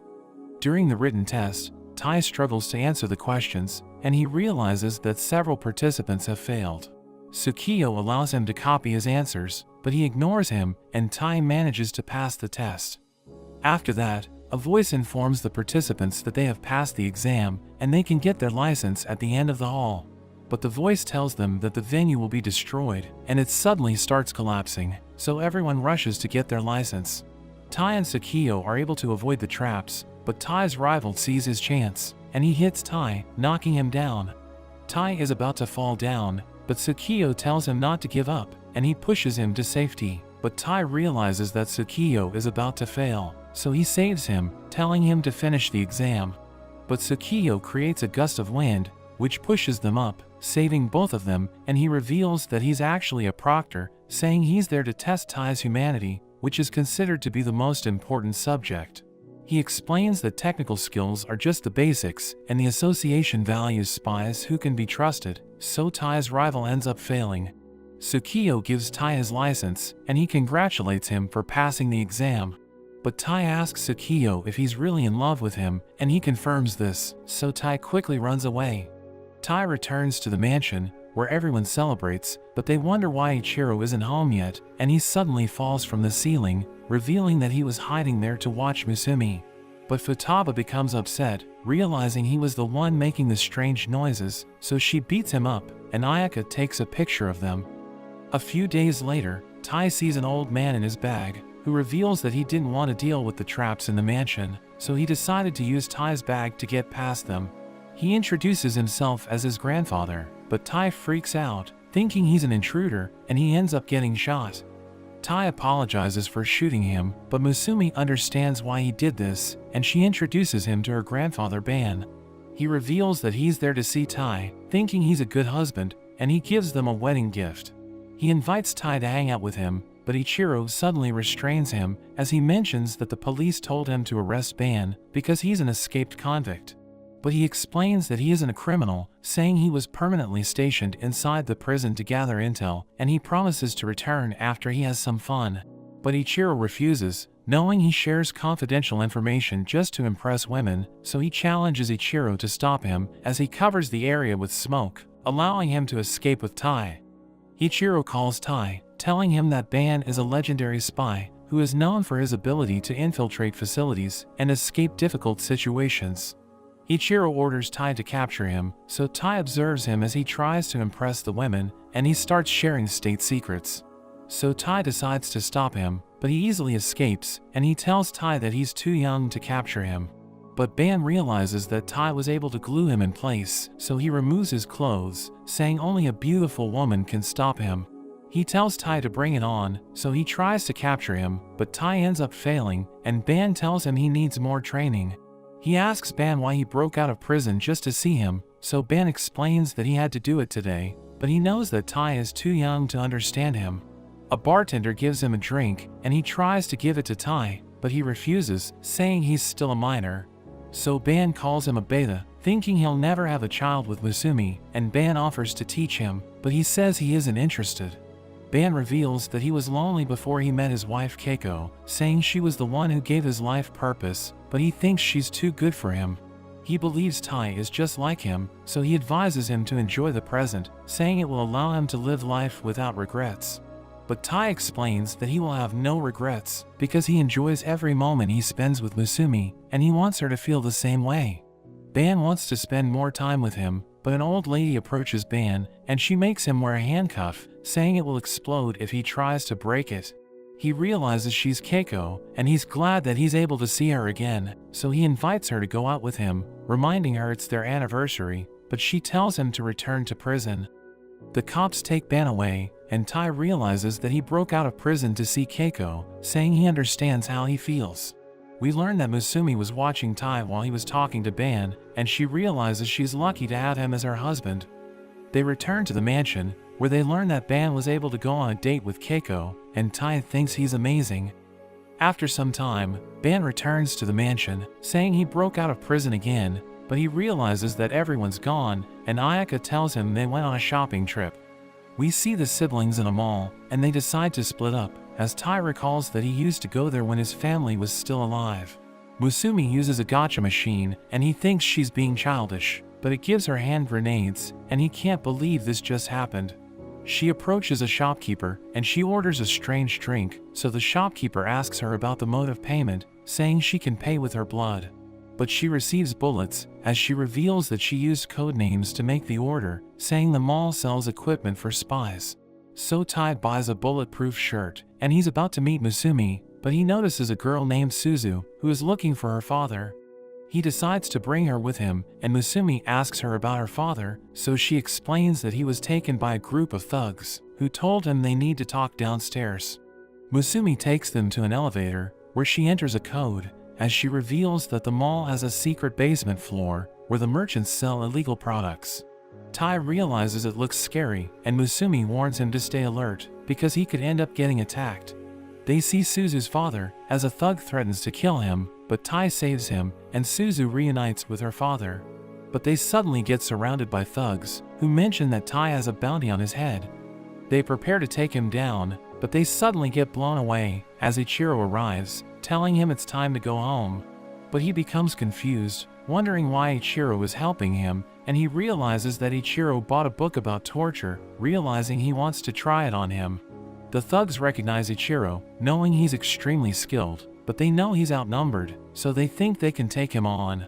But his siblings suddenly arrive, taking out the thugs, and they head out, as the basement starts collapsing. Everyone realizes the mall is sinking, but the siblings walk away, as Tai mentions that they destroyed the basement. But nobody cares, and Ichiro insults him, but Futaba knocks him out, and they all head back to the mansion. We see Tai playing with his brother, and his mother tells him he spends too much time playing video games. She tells his father to spend more time with his family, because he's always working, and he tells everyone they're going to go camping, but he mentions that it's raining. The car suddenly crashes, and Tai is the only one who survives, but he wakes up, realizing he still can't get over the death of his family. Shion finishes analyzing the device given by Kurogawa, and she reveals that it contains the guest list for her parents' wedding. She mentions that Tai's parents attended the event, but Musumi tells him to leave her, because she thinks her family got them killed. But Tai tells her not to jump to conclusions, saying he wants to be with her no matter what happens. He asks Shion to help him discover the truth, and she explains that they don't have enough information, but she's surprised that they were able to find the list, because it's supposed to be confidential. She thinks the underworld might be involved, so she suggests going to the Library of the Dead, where he can find information about people who vanished without a trace. Tai follows Shion's advice, and we learn that the library is sponsored by the Spy Association, so he can enter it using his license, but she warns him to be careful. He sees a man laughing, but the librarian suddenly kills him, telling him to keep his voice down. So Tai realizes the place is dangerous, as Shion reveals that the librarian's name is Mei, and she kills anyone who makes a noise inside the library. Shion tells him he's going to be fine as long as he remains silent, but Mei has superhuman senses, so even a faint noise can get him killed. Shion lowers the volume of his earphones, and he starts searching the area, as he tries to avoid making a sound. He sees a book about his parents, and he reads it, realizing it doesn't contain information about what caused the accident. But he sees a slot for the storage device, so he inserts the marble, realizing it's actually a key, and it reveals the truth about his family. He learns that they were targeted by an organization called Tenopo, and everyone thinks he's dead. But the book detects unauthorized access, so it self-destructs, and Shion warns him he's in danger, because Mei is coming for him. So he gets down, allowing him to avoid her attack, and he shoots an electrical outlet, causing a blackout, and he tries to escape. But he realizes that she can still track his movements, as she explains that she can hear the sound of his soul, and she prepares to kill him. Shion mentions that he can't beat her, but Musumi tells him to remove his earphones, and he obeys her instructions, as Musumi turns up the volume and screams as loud as she can. Mei is overwhelmed by the sound, and she collapses, as Tai thanks Musumi, realizing that Mei can't handle loud noises. Tai returns to the mansion, where he gets tortured by Ichiro, but he asks him about Tanopo. So Ichiro reveals that they're an extremely dangerous organization, and they were the ones who killed Musumi's mother. He knows they're after Musumi, so he's trying to track them down, but he can't find information about them, and the only thing he knows is that they all have the same tattoo. But he thinks Tai's family could provide clues, because he knows they were killed by Tanopo, so he checks their background, realizing Tai's father worked in a hospital, so he looks into the medical industry. He discovers that 15 health workers died within a month, and they're all connected to a doctor named Makoto, so Ichiro sees him as a person of interest. Tai disguises himself as a patient, so that he can infiltrate Makoto's clinic, and Musumi also wears a disguise, saying she will act as his over-supportive wife. They enter the clinic, but Tai mentions that he feels heavy because Ichiro placed weights on his body, so that he will move like an old man. They meet Makoto, who gives him a proper checkup, saying he appears to be healthy, and Tai notes that he seems like a good doctor. Musumi starts feeding him, but he tells Musumi he can feed himself, saying nobody's around, but she tells him they can't let their guard down. She mentions that she wants to have a peaceful life with him, so that they can spend more time with each other before they pass away, and he notes that he wants her to be with him during his final moments, saying he doesn't know what to do without her. She's happy to hear this, but he realizes he was thinking out loud, so he tells her he didn't say anything. That evening, Makoto heads out, and Tai sees his chance. So he sneaks into Makoto's office, and he goes through his records, thinking it looks suspicious, so he uses Shion's program, and he's able to open a document from Tanopo, which is about a project they're working on. He realizes it's connected to Musumi's family, and we learn that his siblings are talented, because there's a special protein called somian in their mother's blood, which grants them superhuman abilities. Tanopo knows that it can be used to strengthen others, so they're planning to use it as a doping agent, but it can't be created synthetically, so the only way to acquire it is by taking Musumi's heart. But Makoto suddenly returns, and he attacks Tai, removing his mask. Makoto can't believe he's still alive, thinking he's supposed to be dead, and he asks Makoto if he killed his family. But he refuses to answer, saying nobody can stop them, as Tai sees the tattoo on his neck. He stabs Tai, but it hits Ichiro's weights, and Tai kicks him away, saying he will protect Musumi as he fires his gun, but he realizes Makoto is immune to his attack. He presses a button, and Tai is blinded by a flash of light, as Makoto uses the opportunity to escape with his computer. But Tai reveals that he already extracted the information, and he plans to expose Tanopo so that he can protect Musumi. Tai checks the information, but he realizes that it's difficult to locate Tanopo's headquarters. He sees receipts from a hotel called Dandelion, so he looks it up, thinking it looks suspicious. Meanwhile, Makoto reports to the other members of Tanopo, and he tells them about his encounter with Tai. He knows that Tai is Musumi's husband, thinking he's going to keep pursuing them, and Makoto mentions that he wants to try something when he gets the chance. The next day, Tai wakes up on a boat, so he panics, wondering how he got there. Ichiro greets him, saying he took them to the Pacific Ocean because he wants to spend time with him. They go fishing, and Tai is able to catch a fish, as Ichiro gives him advice, but he freaks out, wondering why Ichiro is so friendly with him. Tai thinks he's planning to throw him into the ocean, but Ichiro tells him there's no need to be suspicious, because he just wants to give him an offering for pouring his soul into training. Tai suddenly catches a man, who boards the ship, trying to kill him. So he fights back, knocking the man out, and Ichiro tells him this is part of his training, revealing that he used to do it with Futaba when he was a kid. But he explains that the man really wanted to kill Tai, showing him a flyer he distributed to lure enemies in. Several bounty hunters appear, as Ichiro reminds Tai that he's still at the bronze rank, telling him the others were able to get to silver when they were still in grade school. Ichiro mentions that the drill is supposed to be easy, but he can understand why Tai is struggling to complete it, saying he's just an ordinary person. But he explains that he can handle it because he was trained by their siblings, and he manages to overpower his opponents. But everyone sees a torpedo approaching, so they panic and it hits the boat, blowing it into pieces. Tai saves the bounty hunters, wondering who fired the torpedo, and he sees the symbol of Tanopo, as Ichiro explains that they have an unmanned fighter in the ocean, which protects their smuggling route. He tells Tai that they have connections from all over the world, so even the best spies would struggle against them, telling Tai to back down because he doesn't stand a chance. But he explains that he doesn't care, because he's willing to do whatever it takes to protect Musumi, and Ichiro tells him they're on the same page. He throws him away, and as Tai dives into the water, he sees another torpedo, so he wraps his wires around it, but it pulls him away. Ichiro tells him it's going to kill the bounty hunters in 30 seconds, saying he's been sacrificing himself to protect others, but now that he's a professional spy, he needs to remember his training. So he uses Shinzo's knife to open the outer shell, and he remembers his siblings' advice, as he uses a device to disable the torpedo. It rises to the surface, and the bounty hunters thank him, knowing he just saved their lives. We see the sub that fired the torpedo, as the operators wonder why it didn't explode. They suddenly see Ichiro approaching, and he tells them their weapons can't defeat his family, as he slices the sub into pieces. After that, Ichiro reveals that the Dandelion Hotel has links to Tanopo, saying Seiji gave him a tip, which mentions that Makoto is staying in his suite. So Tai decides to investigate it, as Ichiro tells him that Shinzo is on his way to help. Ichiro thinks Tanopo is confident in their ability to fight back, and he warns Tai that he's going to get killed if he gets caught. Tai tries to use the elevator, but it scans him, and he gets punched away, as an employee tells him that only VIPs are allowed to take the elevator to the suite floor. So he tries using his gecko gloves to climb the building, but he sees a couple fighting, and he ends up getting hit. So he falls off the building, and he lands in the pool, but he panics, realizing he almost died.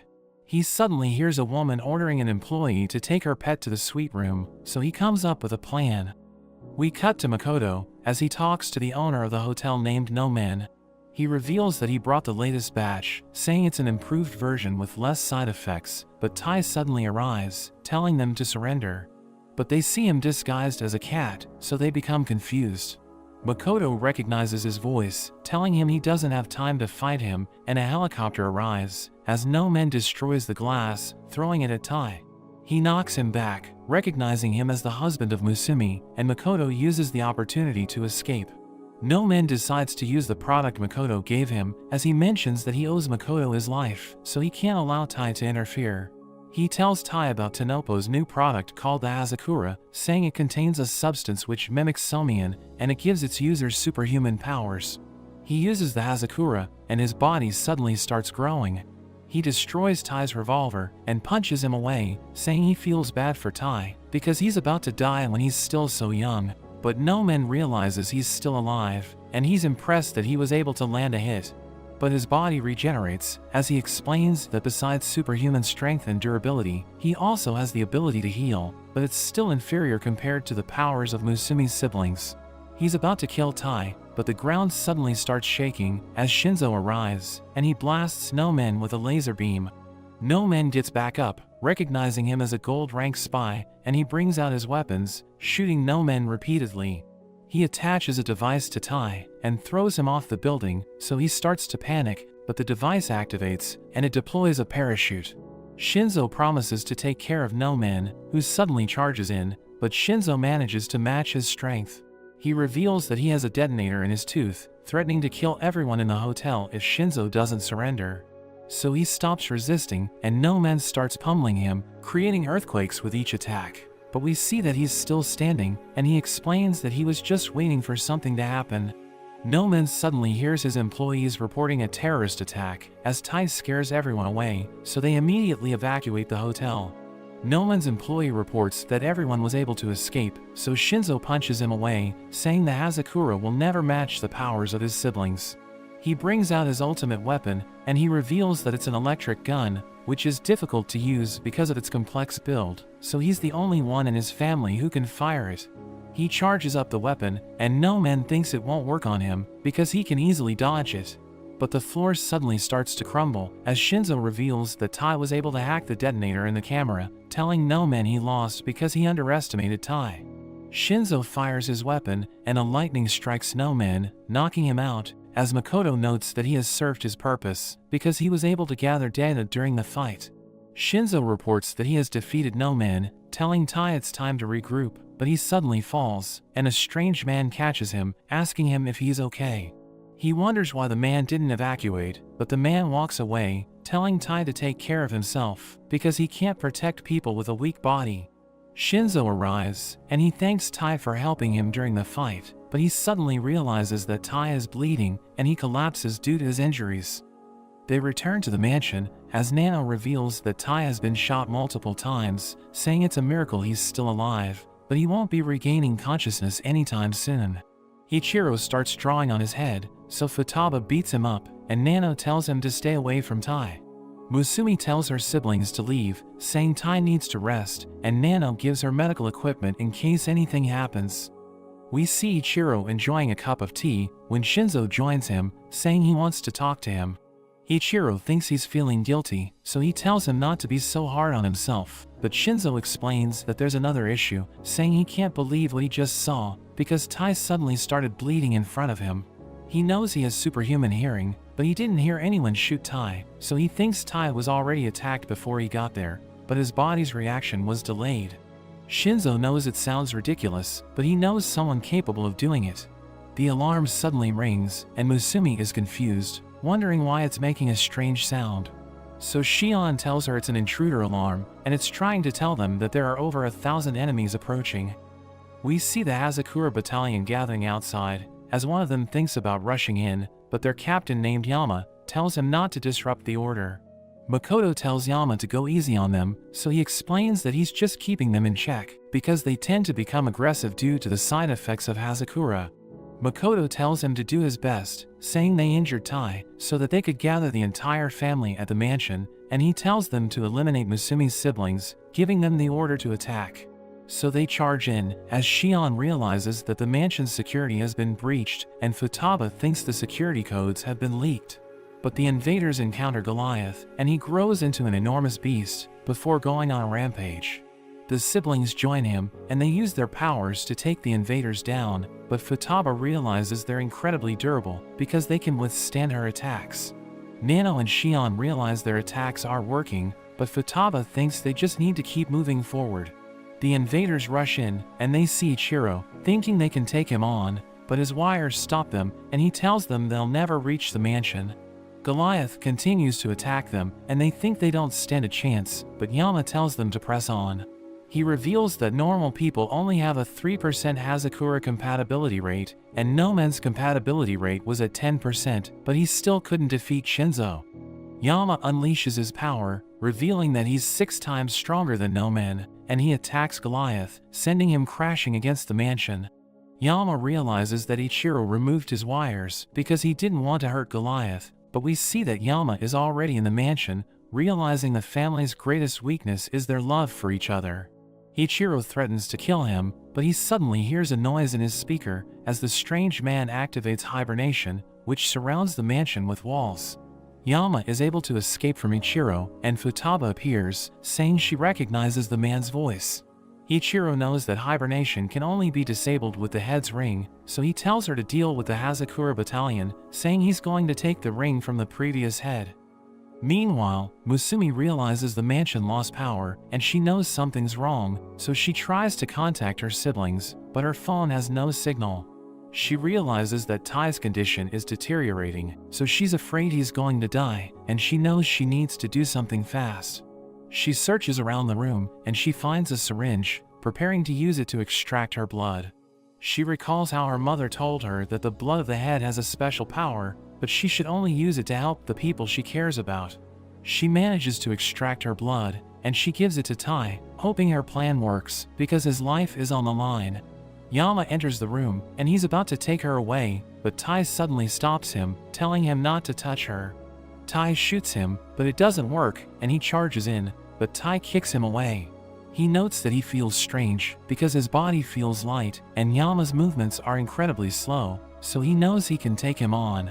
He manages to land a hit, which pushes Yama back, but he suddenly starts struggling, as Yama tells him that the Somian is activating the cells in his body, but it's destroying his brain, and Yama reveals that Hazakura kills the people who can't tolerate it. But Musumi hugs him, telling him to calm down and stay focused. He tells her to escape, but she doesn't want to leave him behind, saying she will take her life if he ends up dying, so that Tanopo won't be able to use her blood. She tells him to focus on her voice, and gives him advice on how to control his powers. But Yama throws her away, and he prepares to smash Tai, but he manages to stop it, and he strikes back, blowing a hole into Yama's body. He wonders why he can't regenerate, and he calls Tai a monster as he falls to the ground. We return to Ichiro as he heads to the woods, where he meets the strange man, calling him his father. Ichiro asks him to return the ring, but he's glad to see that his children are doing well, and he mentions that Tai has awakened a new power. But Ichiro asks him why he's working with Tanopo to make Tai stronger, knowing Musumi would never use her blood on Tai. So Ichiro thinks his father injured Tai, and planned everything in the attack, so that she would be forced to give Tai her blood. Ichiro asks him why he did it, but he explains that he just wants a strong husband for his daughter, and he mentions that he has achieved his goal, so he decides it's time to leave. But Ichiro tells him he hasn't changed, telling him to stay away from Tai and Musumi, as he unleashes a powerful attack, which cuts down everything in its path. Musumi is happy that Tai made it, but she becomes worried, thinking her blood could kill him, so he hugs her, thanking her for saving his life. Shion interrupts them, revealing that she was able to rebuild their old emergency hotline, so she can contact them even without signal. She tells them to stand by, as Futaba blows away the Hazakura battalion, telling her siblings to clean the yard. Shion tells Kendo to lure the enemies to a trap, so that they can all be captured at once, and he disguises himself as Musumi. He starts running away, as the enemies chase after him, and he leads them to Nano. They surround him, thinking it's all over for him, but Nano smashes the ground, as he jumps away with Kendo, and the Hazakura battalion falls into a pit, as Shinzo traps them in a giant ball. They try to break out, but they realize that they can't destroy it, and Futaba spins them around, and then blows them away. We see that Ichiro's attack didn't work, because his father was able to catch all the wires, reminding him that he was the one who taught him how to fight.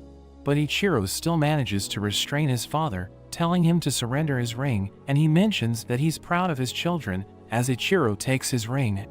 The hibernation is deactivated, and everyone's glad that Musumi and Tai made it, but they wonder how Tai has already recovered, because he was in critical condition. He suddenly goes berserk, so everyone restrains him, as Nano mentions that he's experiencing the side effects of Somian. Ichiro explains that it awakened all of the cells in his body, but it's extremely difficult to control, because the body and mind are unable to handle the blitz of excessive information. Tai manages to overpower them, but Ichiro restrains him, and gives him Shion's headphones, thinking he will calm down after he hears Musumi singing. The siblings think Ichiro is insane, but he wants to hear her sing, and she decides to do it for Tai, but her voice is so bad that even the birds can't handle it. Tai calms down, and he immediately recovers, saying he heard a sound which made him think the world was about to end. Futaba asks Ichiro why he helped Tai, knowing he likes to make him suffer, but he explains that he just did it on a whim. The next day, Tai wakes up, realizing his body still hurts, and he remembers his fight with Yama. He heads to the restroom, and he checks his eye, realizing it still looks different. Nano approaches Musumi, giving her a recipe she can use to help Tai recover, but he wonders if she's going to be okay, telling her it looks dangerous. Tai joins them, saying he was able to get enough sleep, but he still feels pain, so Nano tells him to rest longer, but he explains that he needs to go to school. Musumi tells Nano to join him, but he thinks Nano is going to stand out because of his body, so she explains that he can change his appearance, and he uses a drug, which returns him to his original form. Tai walks to school with Nano, who explains that his powers are difficult to control, so he prefers to use his mutated body while he's at home, because it allows him to live a more stable life. He reveals that he only uses his drug whenever he needs to go to school, so he can look like a normal kid. But his body suddenly starts to transform, as Tai wonders if he's going to be okay. Later that day, we see Tai hanging out with his friends, when he receives a call from Nano, who tells him to go to the biology lab. So he heads to the lab, where he sees Nano mutating, and he asks Tai to inject him with medicine. so he does as he says, and Nano's body becomes stable, but a girl named Sato suddenly arrives, asking him if he's sick. She uses her head to check his temperature, realizing he has no fever, but he becomes flustered, and he heats up, as she tells him he has a cold, so he needs to go to the infirmary. After she leaves, he tells Tai that she's the president of the biology club, but she doesn't like humans, so he tells Tai to leave her alone. He wonders if Nano is going to be okay, and he starts eating pills, but his body becomes unstable again, so he recites a strange line, as Tai asks him what it means. So he explains that it's the base sequence of his DNA, saying it's the same with all living creatures, so reciting it makes him feel like a normal person. But he thinks he has reached the end of the line, so he thinks about injecting himself with a permanent vaccine so that his body will never become unstable again. But he mentions that he won't be able to use his current form again, so he can't return to school. Tai knows that he has friends, and he doesn't want him to abandon them, so he stops him, saying he will help him preserve a normal life. We see Nano in his class, but his body suddenly transforms, so Tai uses a dart to save him, and he thanks Tai for his help. Sato returns to the biology lab, preparing to feed the animals, but her snake suddenly eats a drug dropped by Nano, which causes it to transform. Meanwhile, we see Futaba with Rin, as they discuss the recent attack, and Rin wonders when Tanopo will give up on hunting Musumi. She offers to help Futaba, and Shinzo arrives with food prepared by Musumi. We return to Nano, who thanks Tai for looking after him, but he sees animals from the lab, and he hears a girl screaming. So they rush to her, and they realize that all of the animals have escaped from the lab. Nano sees Sato, and he checks her pulse, realizing she's still alive. But he sees a scale, thinking it looks abnormal, and he realizes that her snake ate his drug, so he blames himself for what's happening. She regains consciousness, saying she needs to save her snake, and she runs away, as Tai tells him to go after her. We see Nano and Sato searching around the campus, as Nano notes that the environment is conducive to cell stimulation. The snake suddenly attacks them, so he saves Sato, and he notes that it appears to be confused. So he runs away with her, as it chases after them, but she loses her footing, and he realizes that it's all his fault. So he approaches the snake, and he allows it to bite him, as he transforms his arm, revealing that his mutated cells can neutralize the drug. The snake returns to normal, but Nano suddenly disappears, as Sato wonders what just happened. We see Tai carrying Nano, and they head to the rooftop, where Nano's body becomes unstable again, so he thinks about using his vaccine, saying it's all over, because Sato saw him transform. Tai tries to change his mind, but he pushes Tai back, saying he can no longer control his strength. He's about to inject the vaccine, but Tai manages to stop him, telling him to use his chant to calm down. So he starts reciting it, and he's able to control the mutation, as Tai assures him that he will always be there for him. Sato appears, and she reveals that she's been listening the entire time. She can't believe Nano is capable of metamorphosis, and they realize that she came up with her own unique interpretation. She realizes that Tai is close to Nano, so he becomes nervous, because people aren't supposed to find out that they're siblings. But she thinks he just wants to join the biology club, and she welcomes him, telling him it's time to fill out his application. Before she leaves, she tells Nano to stay in the club, because she needs his help, and he's glad she wants him by her side. Tai and Nano return to the mansion, but they realize that everyone has been knocked out. They're surprised to see Rin, and Musumi appears, so Tai asks her what happened. She explains that she tried Nano's recipe, thinking it would help Tai recover, but when the others tasted it, they ended up blacking out. She thinks it's just a side effect, and they're going to wake up fully recovered, but they wonder why Rin is still okay, and Musumi thinks it's because she never gets tired. She tells Tai and Nano to try it, but they already know what's going to happen, so Nano decides to create an antidote immediately. Tai has a sparring match with Shinzo, but he loses his footing, and Shinzo delivers the finishing blow. He tells Tai that swordsmanship is all about balance, and Somi intends to go to his eyes and hands, but it's more effective if he focuses on his senses. Shinzo decides to give a demonstration, and he overpowers Tai by attacking him with ridiculous speed. He tells Tai that he still isn't used to his powers, so he shouldn't use it for too long, and Ichiro joins them, telling him to wield his power with purpose because it will make him stronger. Shinzo gives him a training regimen, but he thinks it's too brutal, and Ichiro tells them he's heading overseas to complete a mission. But Musumi suddenly appears, and she reveals that she took part in a raffle, where she won tickets to the Endless Hell Hot Springs. They return to the mansion, where Musumi tells Tai about the hot springs, saying it's a resort for members of the underworld. But they realize that Ichiro is depressed, because he's the only one in the family who can't join them. He tells her he's going to ditch his mission, but Futaba hits him, telling him to fulfill his duties, so he throws a tantrum, saying he needs to protect Musumi from perverts. But she promises to spend time with him next time, and wishes him the best of luck, so he decides to be quick with his mission. But before he leaves, he warns Tai not to bathe with her, or else he will kill him.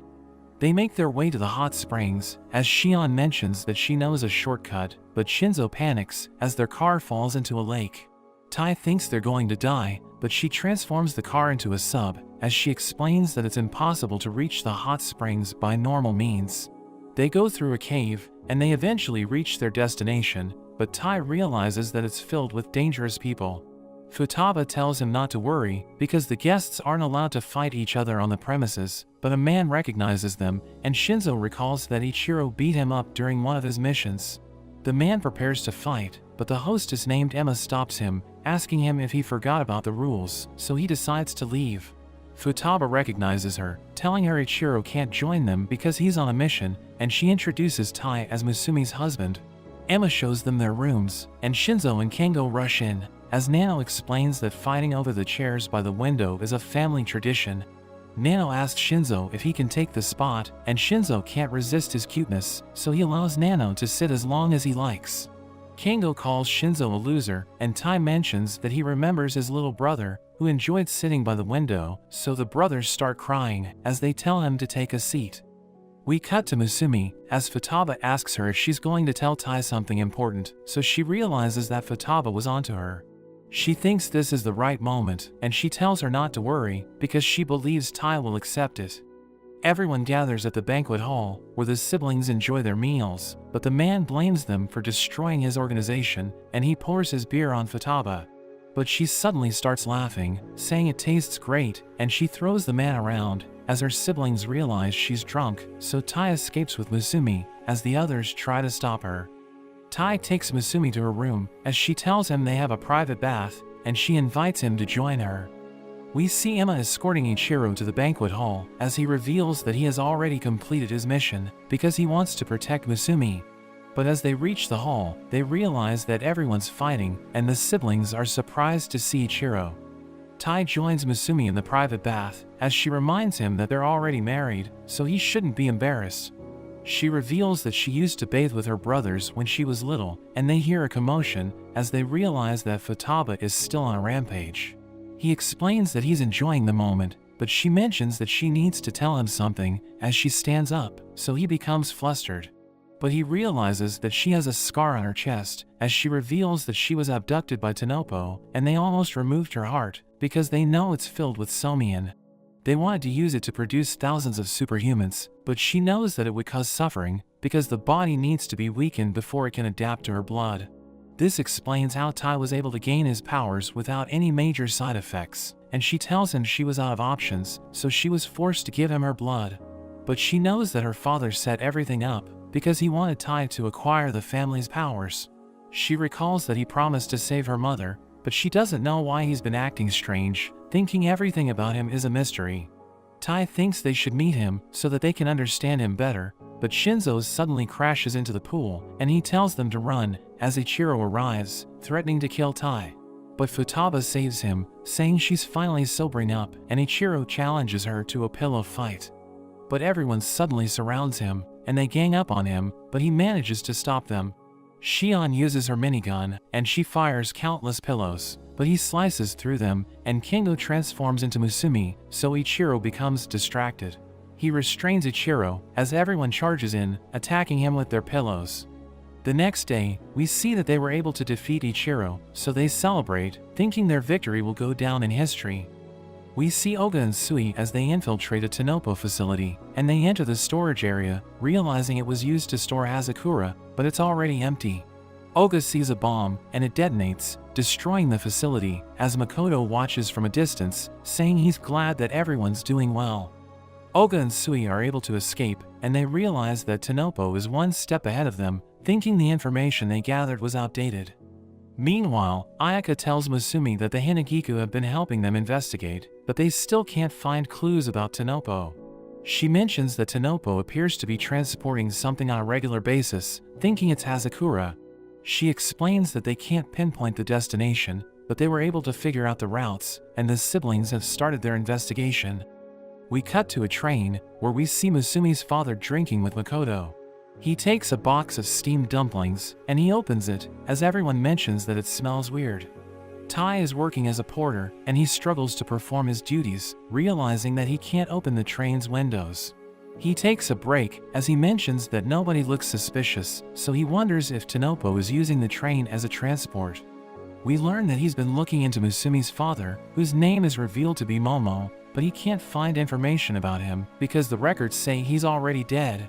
The train suddenly shakes, and he loses his revolver, so he becomes depressed, as he recalls that Shinzo just finished modifying it. He heads back into the train, and he sees a girl looking out the window, so he tells her to be careful. She gives him his revolver, saying she saw him drop it, so she rushed to retrieve it, but she ended up breaking the glass. She introduces herself as Shirai, but a passenger suddenly calls him. So he excuses himself, and she starts complaining about the window in her room, because it won't open, saying the entire train is covered in smoke. He realizes that something's wrong, because smoke isn't coming out of the train, and the passengers appear to be disoriented, so he thinks the train has been modified. He checks the air quality, and he realizes that the entire train is filled with poison gas. He heads to the dining area, and he uses his revolver to destroy the windows, so everyone runs away, as he notes that the air quality has improved. He realizes that there are still passengers in the room, and one of them explains that they were using an odorless gas to make everyone hallucinate. They're revealed to be Momo and Makoto, and Tai recognizes Momo because of the description his siblings gave him, realizing he was the one who attacked him in the hotel. So Tai recognizes him as his father-in-law, introducing himself as Musumi's husband, and he prepares to give him a proper greeting. Meanwhile, Shion reveals that she's been searching for Tai, and she found a picture of Momo and Makoto in the train. Musumi is worried, because she can't contact him, and Futaba receives a call from Rin, who talks to her about a case they're handling. But she tells Rin that everyone's busy, saying they need to rescue Tai. We return to the train, as Shirai interrupts Tai, and Momo appears behind him, giving him advice on how to hold the revolver. Tai tries to shoot him, but Shirai uses her hair to restrain him, as Makoto reveals that she's 100% compatible with Hazakura, saying he wants to gather data by watching them fight. He reveals that their plan was to scatter the siblings by giving them fake intel, and he's glad that they were able to lure Tai onto the train. Makoto thanks him for playing right into their hands, and Momo tells him to let Musumi's blood guide him. Makoto wonders what he's up to, but he refuses to say anything, and Makoto reveals that he's jealous, as he mentions that Momo can do whatever he wants, because someone important is indulging him. Shirai helps them escape, and she tries to crush Tai, but he activates his powers, and he manages to break free. He charges in, avoiding her attacks, but she manages to grab him, and she throws him away. She reveals that her hair contains a catalyst that acts like Somian, and it allows her to move the fibers of her hair at a 100% load factor. She thinks he doesn't stand a chance, because he lacks fighting experience, and she mentions that Hazakura grants power to anyone who desires it. She explains that she acquired her powers 10 years ago, revealing that her health was declining, and Hazakura changed her life. But she reveals that it comes at a price, saying a human body can only tolerate Hazakura at a 100% load for 10 years, and she knows that she's going to suffer a painful death when her body reaches its limit. Tai asks her why she went that far, so she explains that it's because of her strong desire to live, saying Tanopo helps people by giving strength to those who desire it, and she's willing to do anything to help them reach their goal. She tells him he needs to stop the train, or Tanopo is going to swallow up everything, and she attacks him, but he manages to close the distance, and he throws her away. He charges up his revolver, but she uses her hair to defend herself, and she pushes him back, telling him her hair blocks electricity. So he decides to change his fighting style, and he transforms his revolver into a sword, thinking he needs to defeat her to protect Musumi. She attacks him, but he rushes forward, slicing through her hair, and he prepares to stun her using his weapon. But she manages to push him back, telling him it doesn't matter if he cuts off her hair, because it will keep growing back. She continues to attack him as he struggles to defend himself, but he suddenly realizes that she's trying to communicate with her hair. She explains that she's using her hair to simulate words because she doesn't want Makoto to find out that she's about to tell him the truth, revealing that his family died because of her. In a flashback, we see Shirai in a hospital as Tai's parents visit her, wishing her a happy birthday. They give her son earrings as a gift, and they tell her to keep fighting, saying they're happy that she's about to be released from the hospital. Makoto joins them, and Tai's father thanks him for the clinical trial that healed her. Tai's parents leave, and Makoto realizes that they gave her a gift, so he thinks they must really like her, thinking she's like family to them. After some time, we see Shirai being released from the hospital, as Tai's parents tell her to enjoy her life, and she's glad to have them by her side. But one evening, she returns to the hospital, and Makoto tells her she's making great progress, saying he needs to show her something. He takes her to the morgue, where he reveals that thousands of test subjects died within 2 years after they were given Hazakura. But he explains that its side effects seem to complement her illness, thinking this is the reason why she's the only one who survived with 100% compatibility. So she freaks out, but he reminds her that his research saved her life, saying it can also be used to save other people. She wonders what happened to Tai's parents, so he explains that he has decided to get rid of them because he doesn't want the public to learn about his research. He explains that sacrifices need to be made, telling her to take care of her life, and he welcomes her to Tanopo. We return to the present, as Shirai reveals that her son earrings have been modified, so it now has GPS, and he can use it to track the other members of Tanopo. She thinks she has no right to wear it, because she got his parents killed, and she tells him she has a request, telling him to find a clue that will help him protect his siblings. She launches him to the air, and he recalls the moment when his mother saved a girl from drowning. The girl's father thanks her, and he apologizes for ruining her precious family time, but she explains that she's a nurse, so saving lives is normal for her. Tai loved everyone in his family, so he was depressed when he lost them, thinking they died because he was too weak to protect them. Back in the present, Shirai tells him she needs to retreat, but he suddenly attacks her, as Makoto realizes that his stats are increasing. Momo explains that he has lost control, saying the amount of Somian is altered by someone's emotions, and Tai's Somian has increased to the point where he can no longer control it, so it will destroy his body in a few minutes. He goes berserk, and he tries to attack Shirai, but she restrains him, saying she has finished extracting data from him, and she prepares to finish him off. He thinks he has failed his family, but he remembers Musumi, knowing he needs to protect her from Tanopo. So he grabs onto Shirai's hair, and he breaks free, but she thinks he won't be able to do anything because he can't control his powers. But he cuts his leg, and Momo mentions that it's called bloodletting, knowing he's doing it to remove the excess buildup of Somian. He wants to protect his new family, so he charges up his sword, as he prepares to use his ultimate technique. He rushes forward, and Shirai tries to stop him with everything she has, but he manages to overpower her with his ultimate move. She loses her earrings, thinking she has lost everything, as she recalls that Tai's parents used to take care of her, but she had to sacrifice them because of her desire to live. She's about to fall, but Tai catches her, and he returns one of her earrings, saying his parents used to talk about her. He explains that he doesn't blame her for their deaths, because Tanopo was just using her, and he thanks her for holding onto her earrings, saying she's helping him protect his new family. She passes away, and Tai decides to stop the train, but he suddenly gets attacked, as a girl named Aya appears. A man named Mizuki arrives, telling her she should have aimed for the head, and he reveals that Makoto sent them to retrieve Shirai's body. He starts strangling Tai, telling him he's no longer needed, but Futaba and Rin suddenly appear to save him, so Aya rushes to attack them, but Rin blows her away. Mizuki catches her, telling her to focus on their mission, as he mentions that Futaba and Rin are experts in hand-to-hand combat, but he thinks they're no match for his powers, as he uses his poison gas. But Rin throws Futaba with ridiculous force, and she cuts through the poison, before destroying the train with her bare hands. They're able to rescue Tai, as Mizuki escapes with Shirai, and he takes her to Makoto, who tells them they did a great job. Aya thinks Shirai must have suffered a painful death, but Mizuki tells her to look at Shirai's face, saying she appears to be at peace.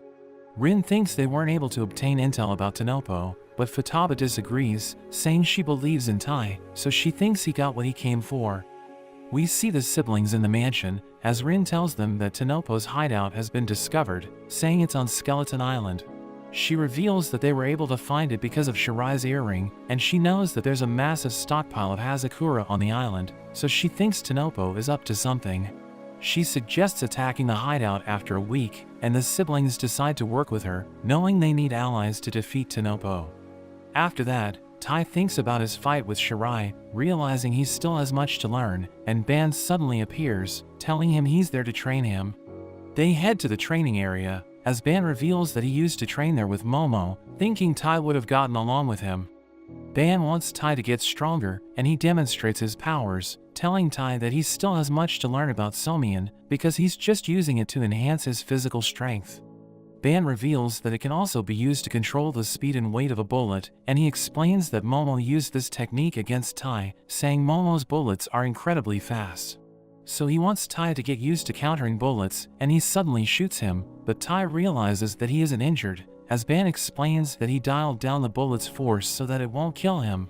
He continues to shoot Tai, telling him to use his sword to stop the bullets, so he decides to try it, but he ends up getting hit.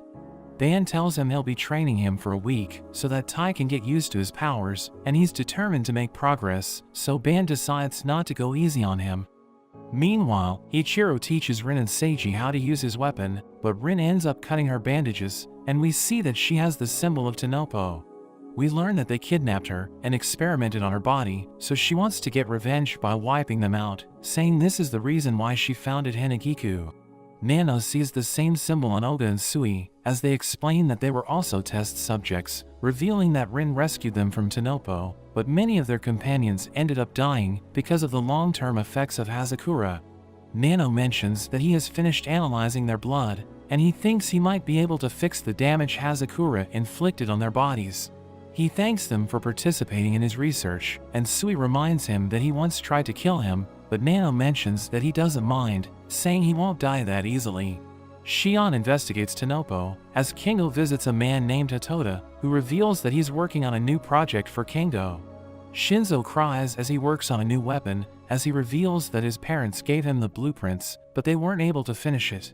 Ayaka tells him not to push himself too hard, telling him to take a break, and she gives him his favorite sweets to cheer him up.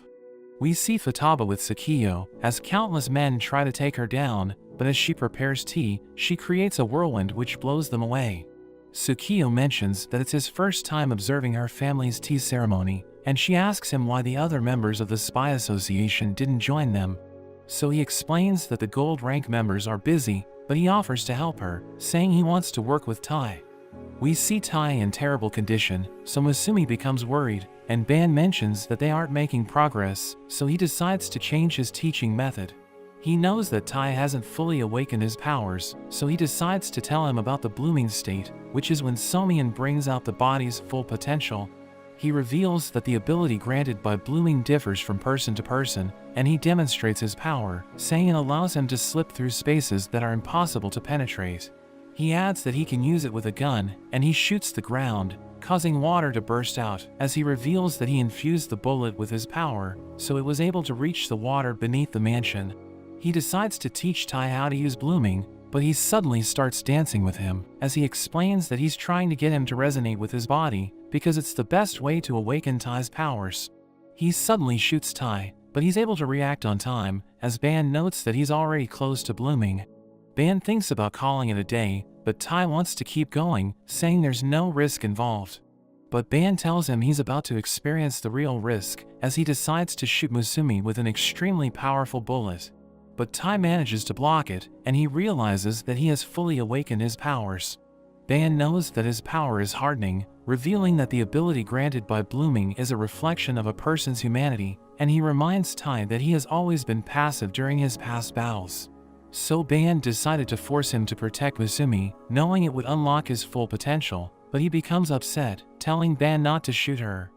But he explains that he did it for his grandchildren, and she reveals that she wasn't really in danger, as Tai realizes it was just a prank. After that, Keiko learns about what happened, and she reprimands Ban and Musumi for manipulating Tai, telling Ban that she won't hug him for a week. She decides to take Musumi to a secret area, which can only be accessed with the head's ring, but Ban chases after her, so she orders Tai to stop him.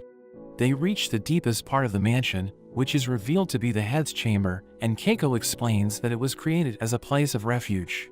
She tells Musumi about the Book of Buds, saying it contains their family's secrets, but she explains that she has never read it because she doesn't know how to unlock it. She adds that they can't open it by force because it was designed to destroy the mansion to protect their family's secrets. She mentions that there will be chaos if the world learns about it, and she asks Musumi if she's willing to sacrifice everything to protect it. So she explains that she's prepared to do anything for the family, and Tai appears with Ban, saying he's finally able to catch him. He hugs Musumi as he reveals that he heard everything, and he tells her he will try to get stronger so that she won't need to make any sacrifices. A week later, we see everyone gathering for a party, and Tai watches a cherry blossom tree as he realizes that his powers are reacting to it. Keiko reveals that it's the family's sacred tree called Tenyu, telling him it has existed since the time of the first head, and it has Somian flowing through it.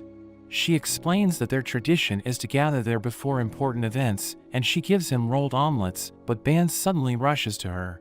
So Tai becomes frightened, and he realizes that Tsukiyo is behind him as Keiko wonders what he's doing there, because she thought he's busy with his mission.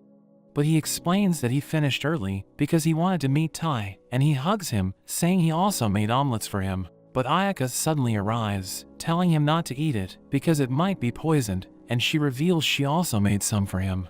She starts to argue with Tsukiyo, saying her food tastes better, but Sui tells them to stop, showing them his omelet, and everyone asks Tai which one he wants to eat.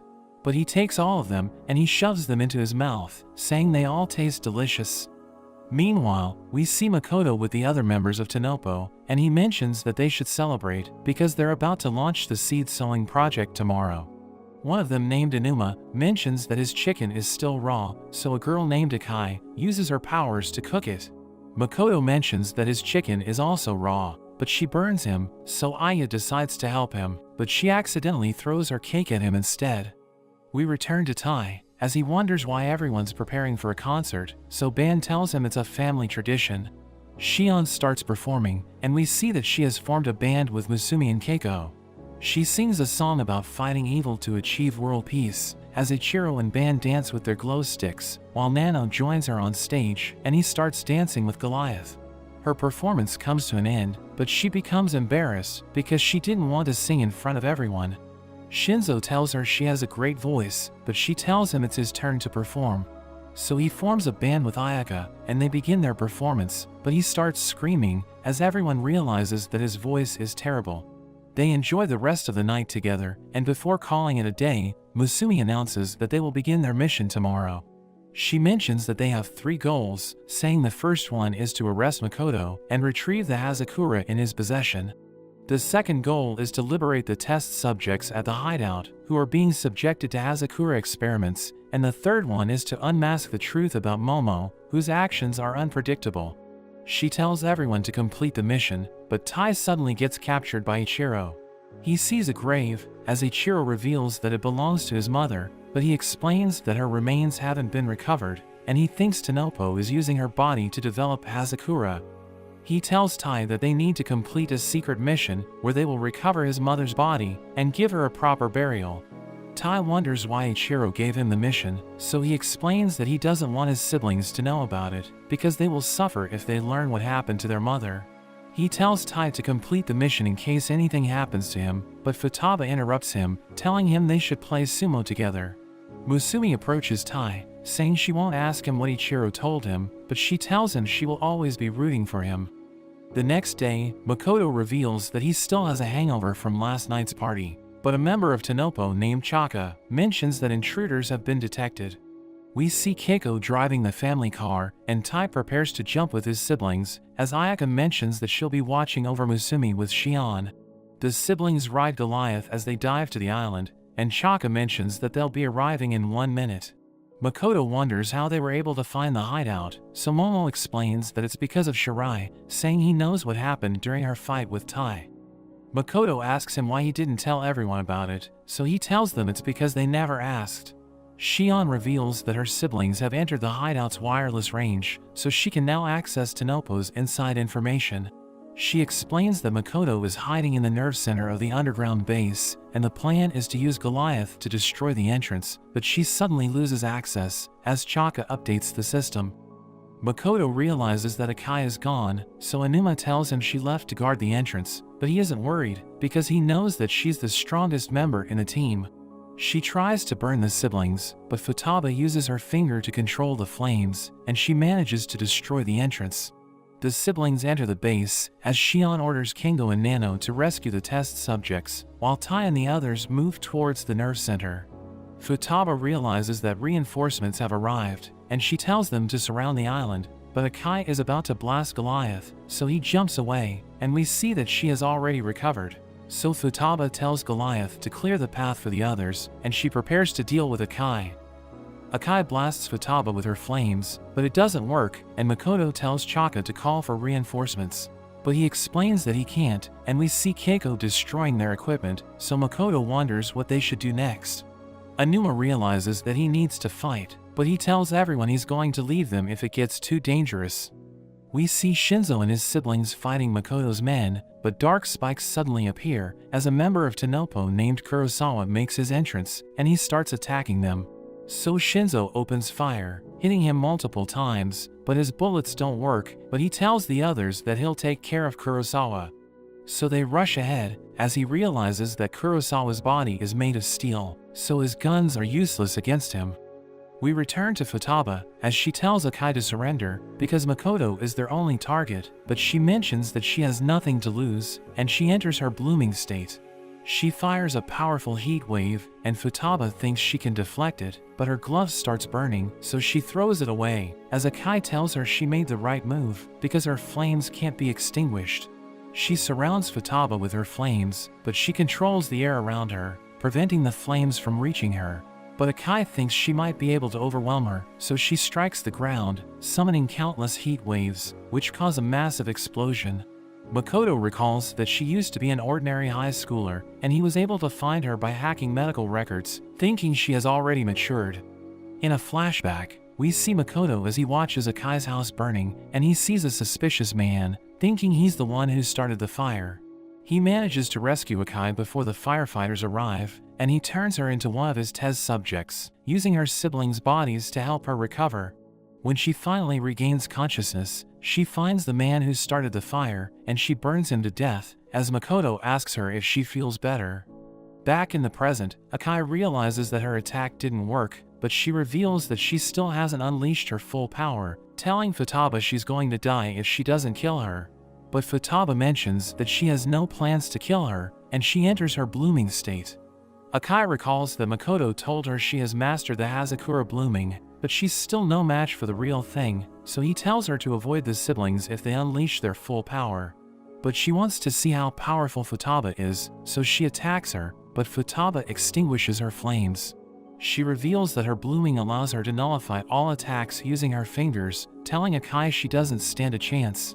But she unleashes her full power, and she attacks Futaba with everything she has, but she easily nullifies her flames. Makoto warns her that her body is about to reach its limit, telling her she's going to burn to death if she doesn't retreat, but she doesn't care, and she's determined to kill Futaba. So she fights on, but her body reaches its limit, and we see a massive explosion, but it suddenly disappears, as Futaba extinguishes the flames.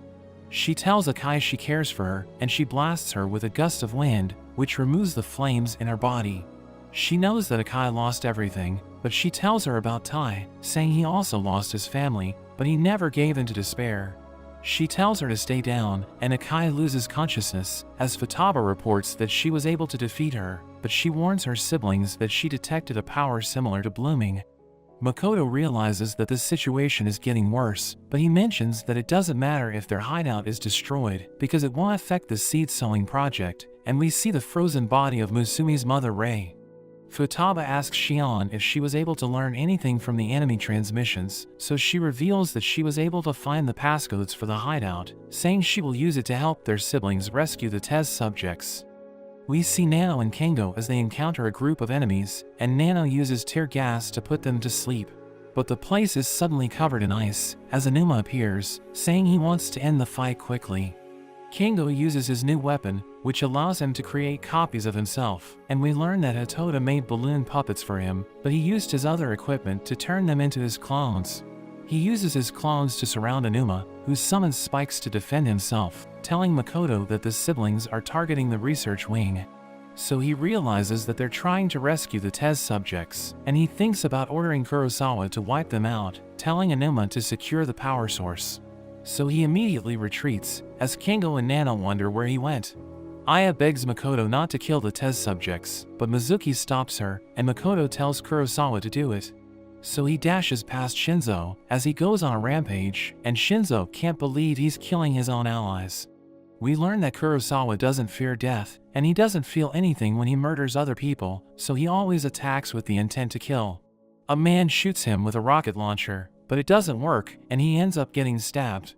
Shinzo attacks him with his new weapon, as he realizes that Kurosawa is using an organic alloy, which allows him to change the shape of his body. But he knows that Kurosawa isn't invincible, so he keeps attacking, thinking he can crush his body. But Kurosawa regenerates, and a barrier suddenly separates them, as Shion explains that she had to do it, because Kurosawa is a bad match for him, telling him to help Tai and the others. But he explains that he wants to defeat Kurosawa, saying he will activate his blooming if he has to. She reminds him that he hasn't done it in years, but he's determined to stop Kurosawa, and Ayaka cheers for him, because she knows that he has already made up his mind. She reveals that he was able to create a formless alloy, which is extremely difficult to use, but she thinks it's the perfect weapon for him.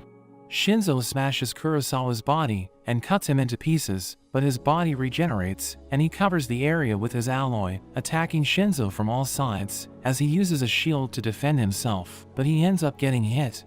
In a flashback, we see Shinzo as he awakens his blooming for the first time, but he gets traumatized, because he realized that his power is hard to control. His mother thinks he's afraid, because he doesn't want to use his powers to hurt other people, and she thinks he's a great person, telling him she loves him for who he is.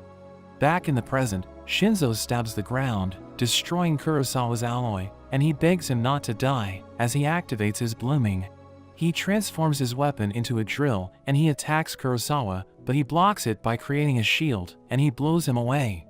But he realizes that he can't regenerate, and Shinzo explains that he knows the weakness of his alloy, saying it can't repair his body if his cells are destroyed. So he decided to use his blooming ability called Destruction to crush Kurosawa's cells, telling him he will smash him to pieces. Kurosawa charges in, but Shinzo starts attacking him relentlessly, and he struggles to defend himself, realizing he's being overwhelmed. But he sees an opening, and he manages to land a hit, but Shinzo thanks Kurosawa for helping him lose blood, and he delivers the finishing blow. He explains that he was about to lose control, saying he didn't want to kill Kurosawa, so he's glad that he lost enough blood to help him manage his blooming.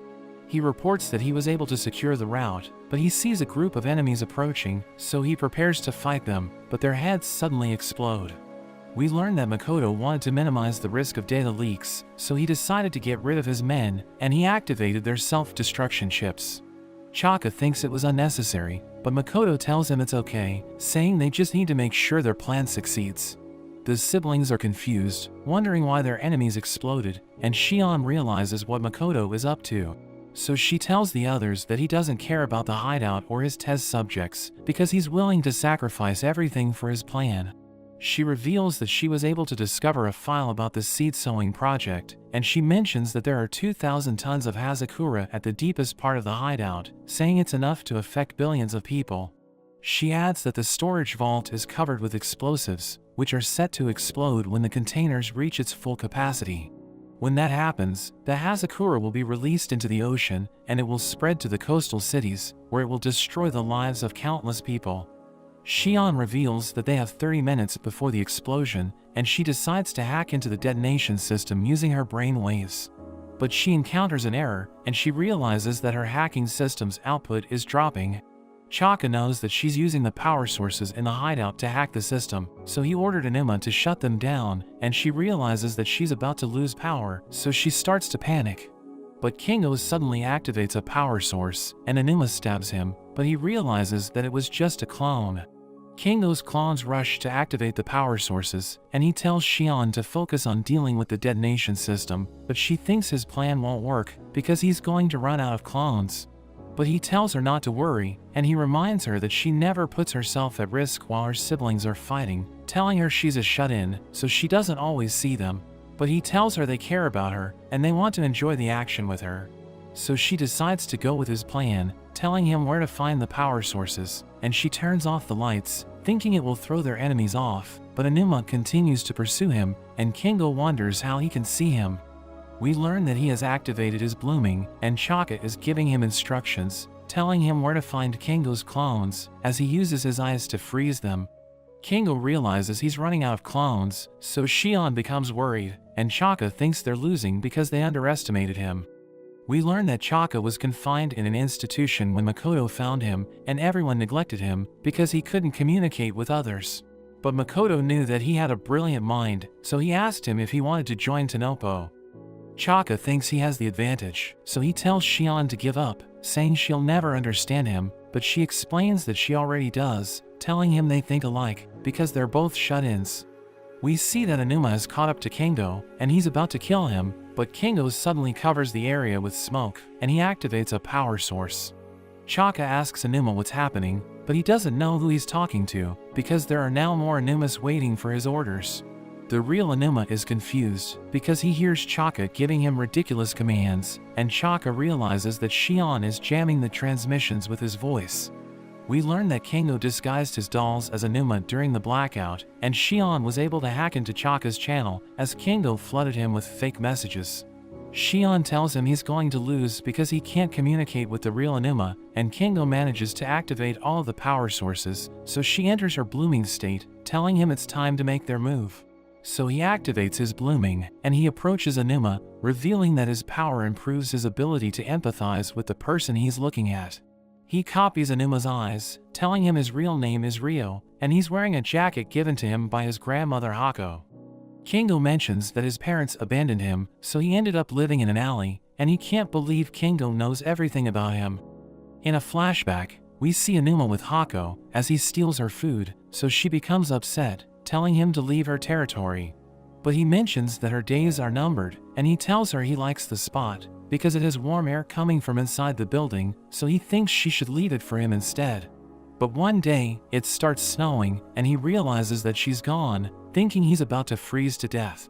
He passes out, but he later wakes up, realizing she gave him her jacket so that he could survive, but she ended up freezing to death.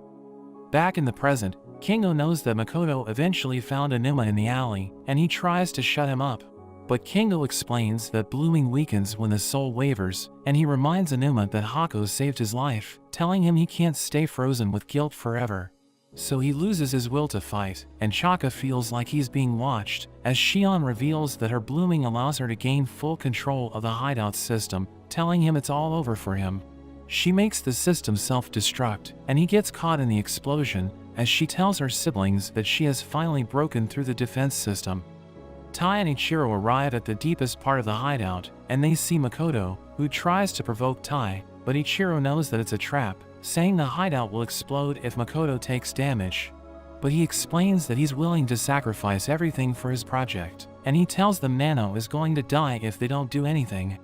We see Nano helping the TES subjects escape, but Aya suddenly attacks him, and Mizuki appears, as he explains that the TES subjects won't be able to escape because he has already filled the passageway with sleeping gas. He realizes that it doesn't work on Nano, but he thinks it doesn't matter because Aya is strong enough to take him on. Nano begs them to stop, telling them they have no reason to fight for Makoto because he can help them regain a body that doesn't rely on Hazakura, and he promises to help them become a part of society again. But Mizuki explains that they have no society to return to, and he reveals that his family died after a mysterious disease spread in his town. He knows that it was caused by a chemical plant that contaminated the soil, so he joined the town as they sued the owners of the building. But they were backed by the government, so the case was unsuccessful, and the media reported that the town was playing victim because they wanted money. So Mizuki fell into despair, and he was about to die because of the disease, but Makoto saved him when he decided to use his body for research. Mizuki tells Nano he can never save them, and he prepares to finish him off with his poison. Tai hears him screaming, and Makoto continues to provoke him, telling him Nano is going to die if he doesn't make a move, but he mentions that he isn't the only one Makoto is fighting. Oga and Sui suddenly appear to save Nano, and we see Seiji fighting the enemies, as he reveals that the police have arrived with the Hanagiku and Spy Association. Aya starts fighting Oga and Sui, as she mentions that Makoto isn't perfect, but she doesn't want them to take away her home.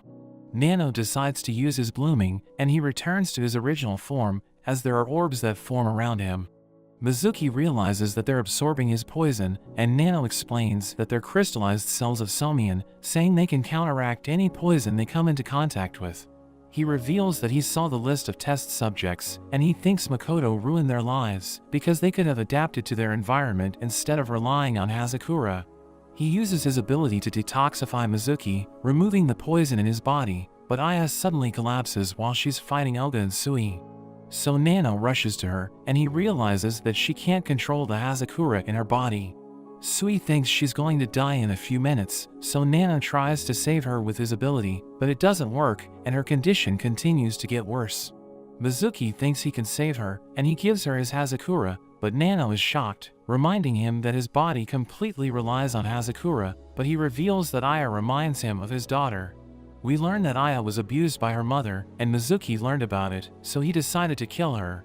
Aya was raised with the other test subjects, and Makoto realized she's doing well, but one of the kids wasn't responding well to Hazakura, so he decided to get rid of him. Mizuki knows that Makoto is dangerous, so he protected Aya when she tried to stop him, but he knows that she was frightened when he grabbed her head. He tells Nano to take care of her, and she realizes that he's about to die, telling him she was never afraid of him, so she begs him not to leave her. But his body turns to dust, so she starts crying, as Nano tells Tai that he's going to continue rescuing the test subjects. We return to Tai, as Makoto realizes that things aren't going well for him, and Shion reveals that she was able to remove the link between Makoto and the detonation system. So Tai shoots him with his pistol, but he's still standing, and he's about to activate a switch, so Ichiro slices him into pieces. But he tells Tai it's not over, as he reveals that he ordered Shion to track Makoto's career, and they learn that he had records from before the war, realizing he's a monster who has lived for over 100 years. His body regenerates, and he activates his blooming, as Tai realizes that it's the real thing. He reveals that he learned about their family during the Second World War, saying a high-ranking officer ordered him to investigate them, because the military wanted to use them as weapons. So he started doing his research, but the war ended, and his work was covered up. But Ichiro doesn't believe him, because his family didn't work with the military during the war, so he thinks Makoto couldn't have experimented on his ancestors. He mentions that Ichiro is right, saying he had a hard time because they refused to cooperate with the government, but he explains that he still found a way to do his research. He mentions that the world isn't fair, because the weak are no match for the powerful members of society, so he decided to make Hazakura, saying it equally grants power to everyone. He removes his finger, and it turns into an enormous monster, as he reveals that his blooming ability is called regeneration, saying it allows him to store the DNA of his test subjects, and regenerate them into a hideous creature. He knows that Chaka has been defeated, so he decides to activate the detonation system manually, and Tai tries to stop him, but the monster gets in the way. Ichiro defends him, and he tries to kill the monster, but his attack doesn't work. He wraps his wires around Tai, who charges in, dodging the monster's attacks, and he manages to get close to it, so the monster tries to crush him, but we see that Ichiro was able to pull him back, and he launches him with ridiculous force, blowing a hole through the monster, and he tells Tai to stop Makoto, saying he will catch up to him after he defeats the monster. Tai reports that he's about to reach the deepest chamber, and Shion mentions that she's going to disable the detonation system within the next 5 minutes. She tells him to destroy the containers when the system is disabled, knowing the Hazakura will be neutralized when it's exposed to air. Makoto is about to activate the detonation system, but Tai stops him, telling him to surrender. But he ends up getting stabbed, and Makoto tells him he was able to pierce his vital organs. But he refuses to back down, so Makoto uses his blooming, and his eyes react with Tai, who realizes that he's starting to see visions of the past. We see Makoto in his lab, as he notes that the place is about to be destroyed by the military because the higher-ups are trying to cover up their war crimes. We learn that he's been experimenting on a woman who wants his research to succeed, and she mentions that she wants to be reborn as an ordinary person, saying she doesn't like the attention she's getting because of her family. We learn her name is Tsubame, and she's the first head of Musumi's family, but she's willing to sacrifice all of her descendants so that she can live an ordinary life. Tai comes to his senses, but Makoto starts strangling him, and he asks Makoto about the vision he saw. So he explains that their bloomings resonated with each other, saying Tsubame has a special goal, but she needs the blood of her descendants to achieve it. He mentions that technology has advanced, so he thinks he can finally help her achieve her goal, saying he just needs to capture another one of her descendants. But Tai suddenly slices him into pieces, saying there's a lot he doesn't know, but he's certain that Makoto wants to capture Musumi, so he knows that he needs to stop him. But as Makoto regenerates, Tai's body suddenly starts reacting, and Makoto reveals that he injected his blood into Tai when he stabbed him, saying it triggers a severe allergic reaction, which causes him to suffer. He tells him that the seed sowing project is going to improve everyone's lives by making them less dependent on society, and he gives Tai visions of the people who suffered because of Musumi's family, telling him he's also one of their victims, since he lost his family because of them. So he becomes overwhelmed, and he loses consciousness. In a flashback, we see Makoto as the soldiers raid his lab, telling him they're going to surrender Tsubame to their enemies, so that the higher-ranking officers won't be prosecuted for their war crimes. The soldiers remind him that his project is top secret, so they're going to burn him along with his research, telling him they need to do it for their country. But he tells them he won't let them have Tsubame, and he sets off an explosion, which kills everyone. He manages to survive, and he realizes that she didn't get hurt because of her powers, telling her she's free to go wherever she wants. She wonders why he risked his life to save her, but he explains that he doesn't have a good reason, saying he grew up on the island, where everyone was killed by the Spanish flu. So he decided to become a doctor, but he ended up with a job where he had to kill people for his research, saying the world is a cruel place. He thinks the world would be better if everyone was like Tsubame, but he realizes he's about to die, so he thinks he'll never see it happen, telling her to escape from the island. But she tells him to join her, as she gives him powers, telling him to show her the future where everyone's just like her. Back in the present, Makoto tells Tai that he formed Tanopa with Tsubame because he wanted to make their shared vision a reality, telling him they're the same, since he also suffered because of Musumi's family. Tai realizes he's out of strength, but his ring suddenly starts glowing, and Musumi notices it as well, so she tells Tai not to give up. We see Musumi as she tells Tai about the cherry blossom rings, revealing that it allows them to feel each other's heartbeat. She tells him she will send her heartbeat through his ring if she can sense that he's in danger, saying it will awaken her blood inside him. Makoto is about to finish him off, but he suddenly recovers, and he uses his blooming to resist Makoto's attack, as he realizes that Musumi saved him. He tells Makoto they aren't the same, because he wants to have a future with Musumi, and Makoto attacks him, but he uses his sword to fight back, and he destroys the containers, releasing the Hazakura stored inside them. He thinks it's finally over, but he realizes that Makoto was able to absorb all of the Hazakura, and he mentions that he just needs to self-destruct for his project to succeed. Tai tries to stop him, but he gets knocked down, realizing he's no match for him.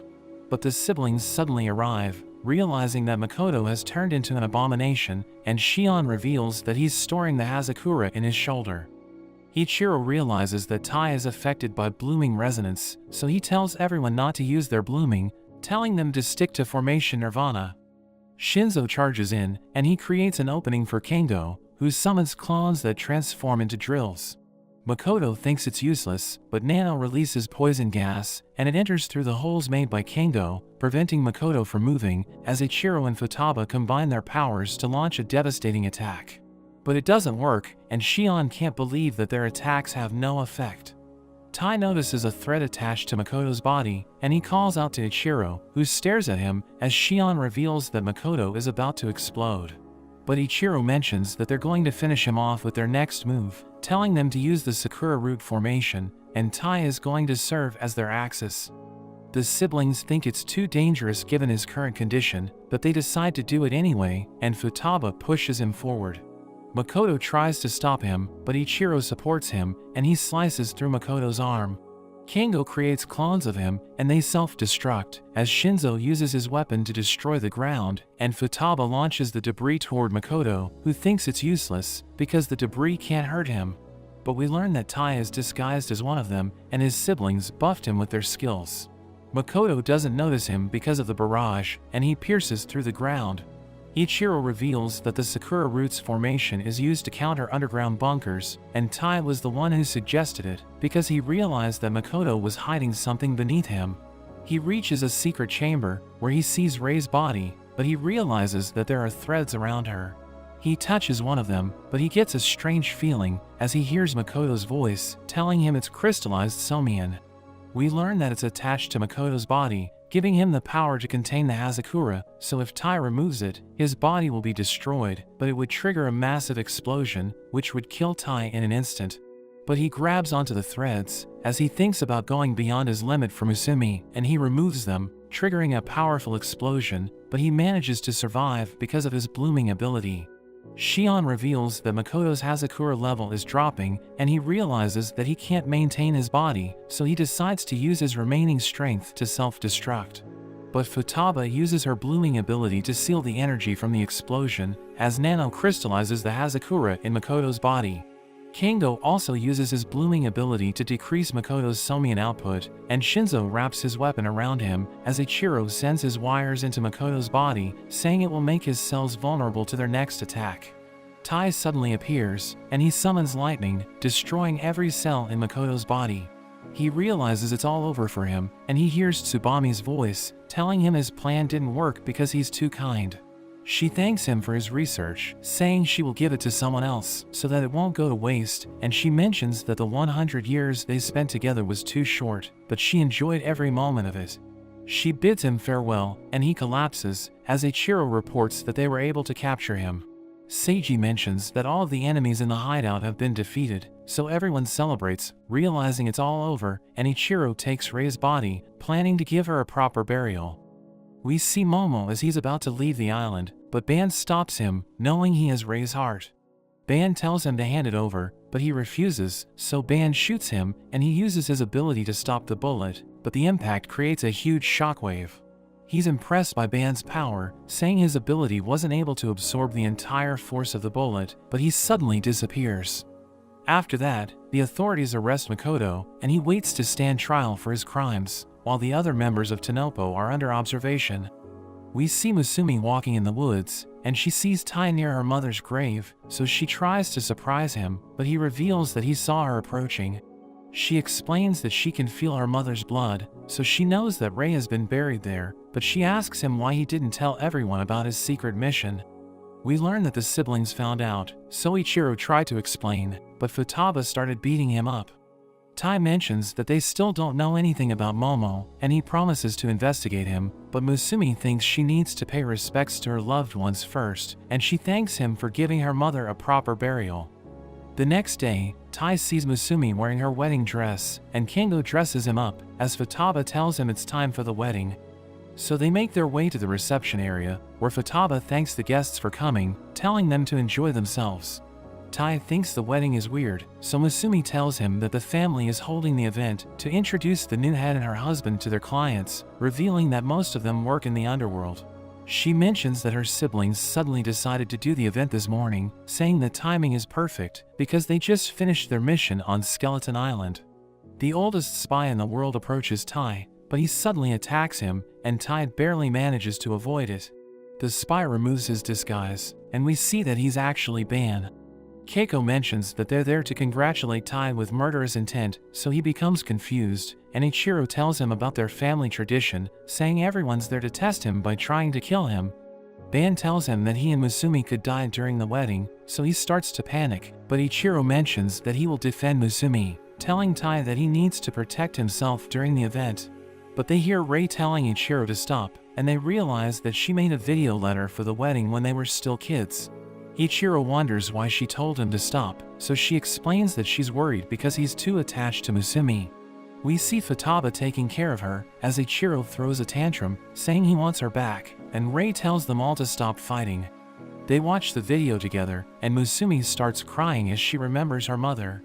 Rei congratulates Musumi on getting married, saying she decided to record herself because she doesn't know when her time will come.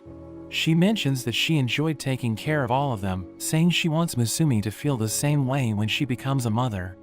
Rei thanks Tai for choosing Musumi, telling him to look after her, so he promises to take care of her. But Ichiro becomes jealous, and he starts to lose it, but the others restrain him, reminding him that Tai is now her husband. Musumi thanks her guests for attending the event, and she promises to perform her duties as the new head of the family, telling them to continue supporting her. But she tells them to shoot her as she walks down the aisle, so Tai freaks out, and Ichiro tells him it's part of the family tradition, saying they need to reach the end without getting shot. But Musumi tells him not to worry, because everyone in the family will protect them, and they rush forward as their guests open fire, but the siblings protect them, and Tai realizes he's starting the next chapter of his life with Musumi. We see Tai as he prepares to fight a mad scientist who has a giant robot, and it suddenly opens fire, but Tai dodges his bullets. He transforms his robot's arm into a sword and charges in, but Tai activates his blooming to block the attack and cuts the robot into pieces. He fires his revolver to end the fight, and the robot crashes to the ground. The Yasakura siblings celebrate since he was able to clear his mission, and Musumi is so impressed that she asks Shion for a copy of the video. Shinzo and Kengo praise him for taking down the mad scientist, but they realize he's tired, since he used his blooming during the fight.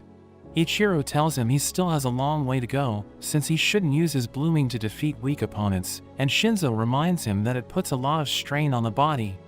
Musumi tells them to come home since it's time for dinner, but Ichiro starts being weird, so Shion cuts off the transmission.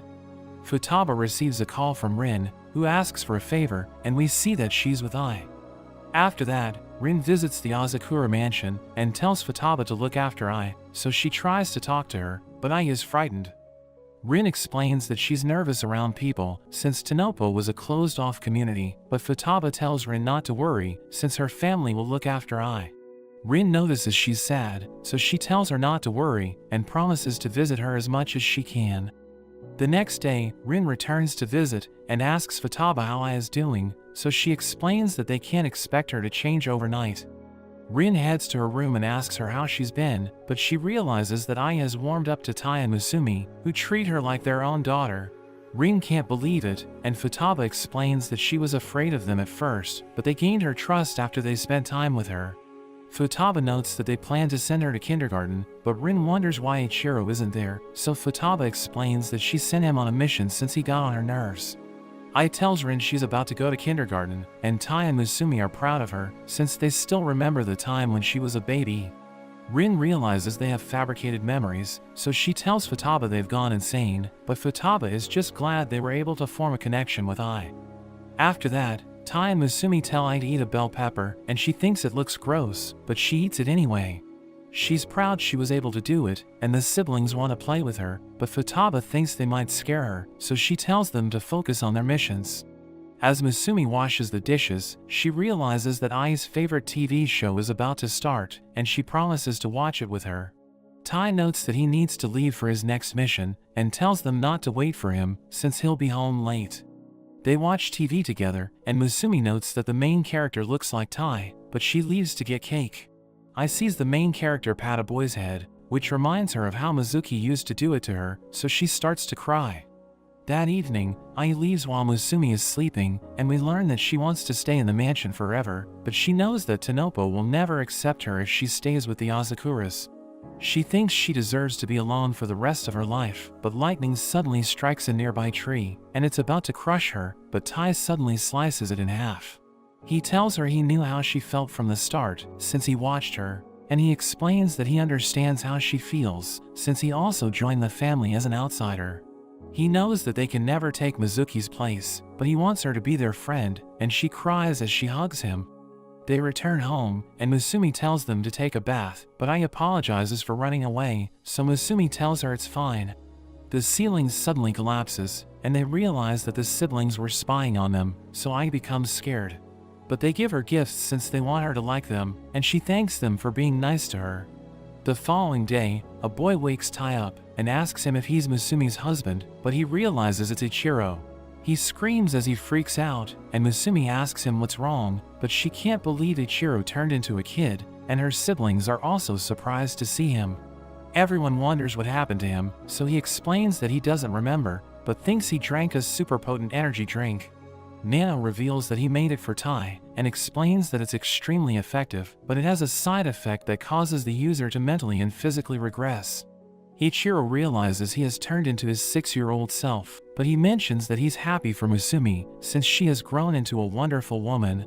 She cries as she realizes that he used to be a sweet and kind-hearted child, and he notes that Futaba hasn't changed at all, so she tells him to back off. But he can tell she's been training hard, and notes that he has always looked up to her since she's so cool. She becomes flattered hearing this, and he also praises Shion's intellect, but she loses it since she can't handle compliments. He tells Shinzo he always believed in him, which makes him cry, but Tai asks Nano how long it would take before Ichiro returns to normal, so he notes that the effect will probably last a day.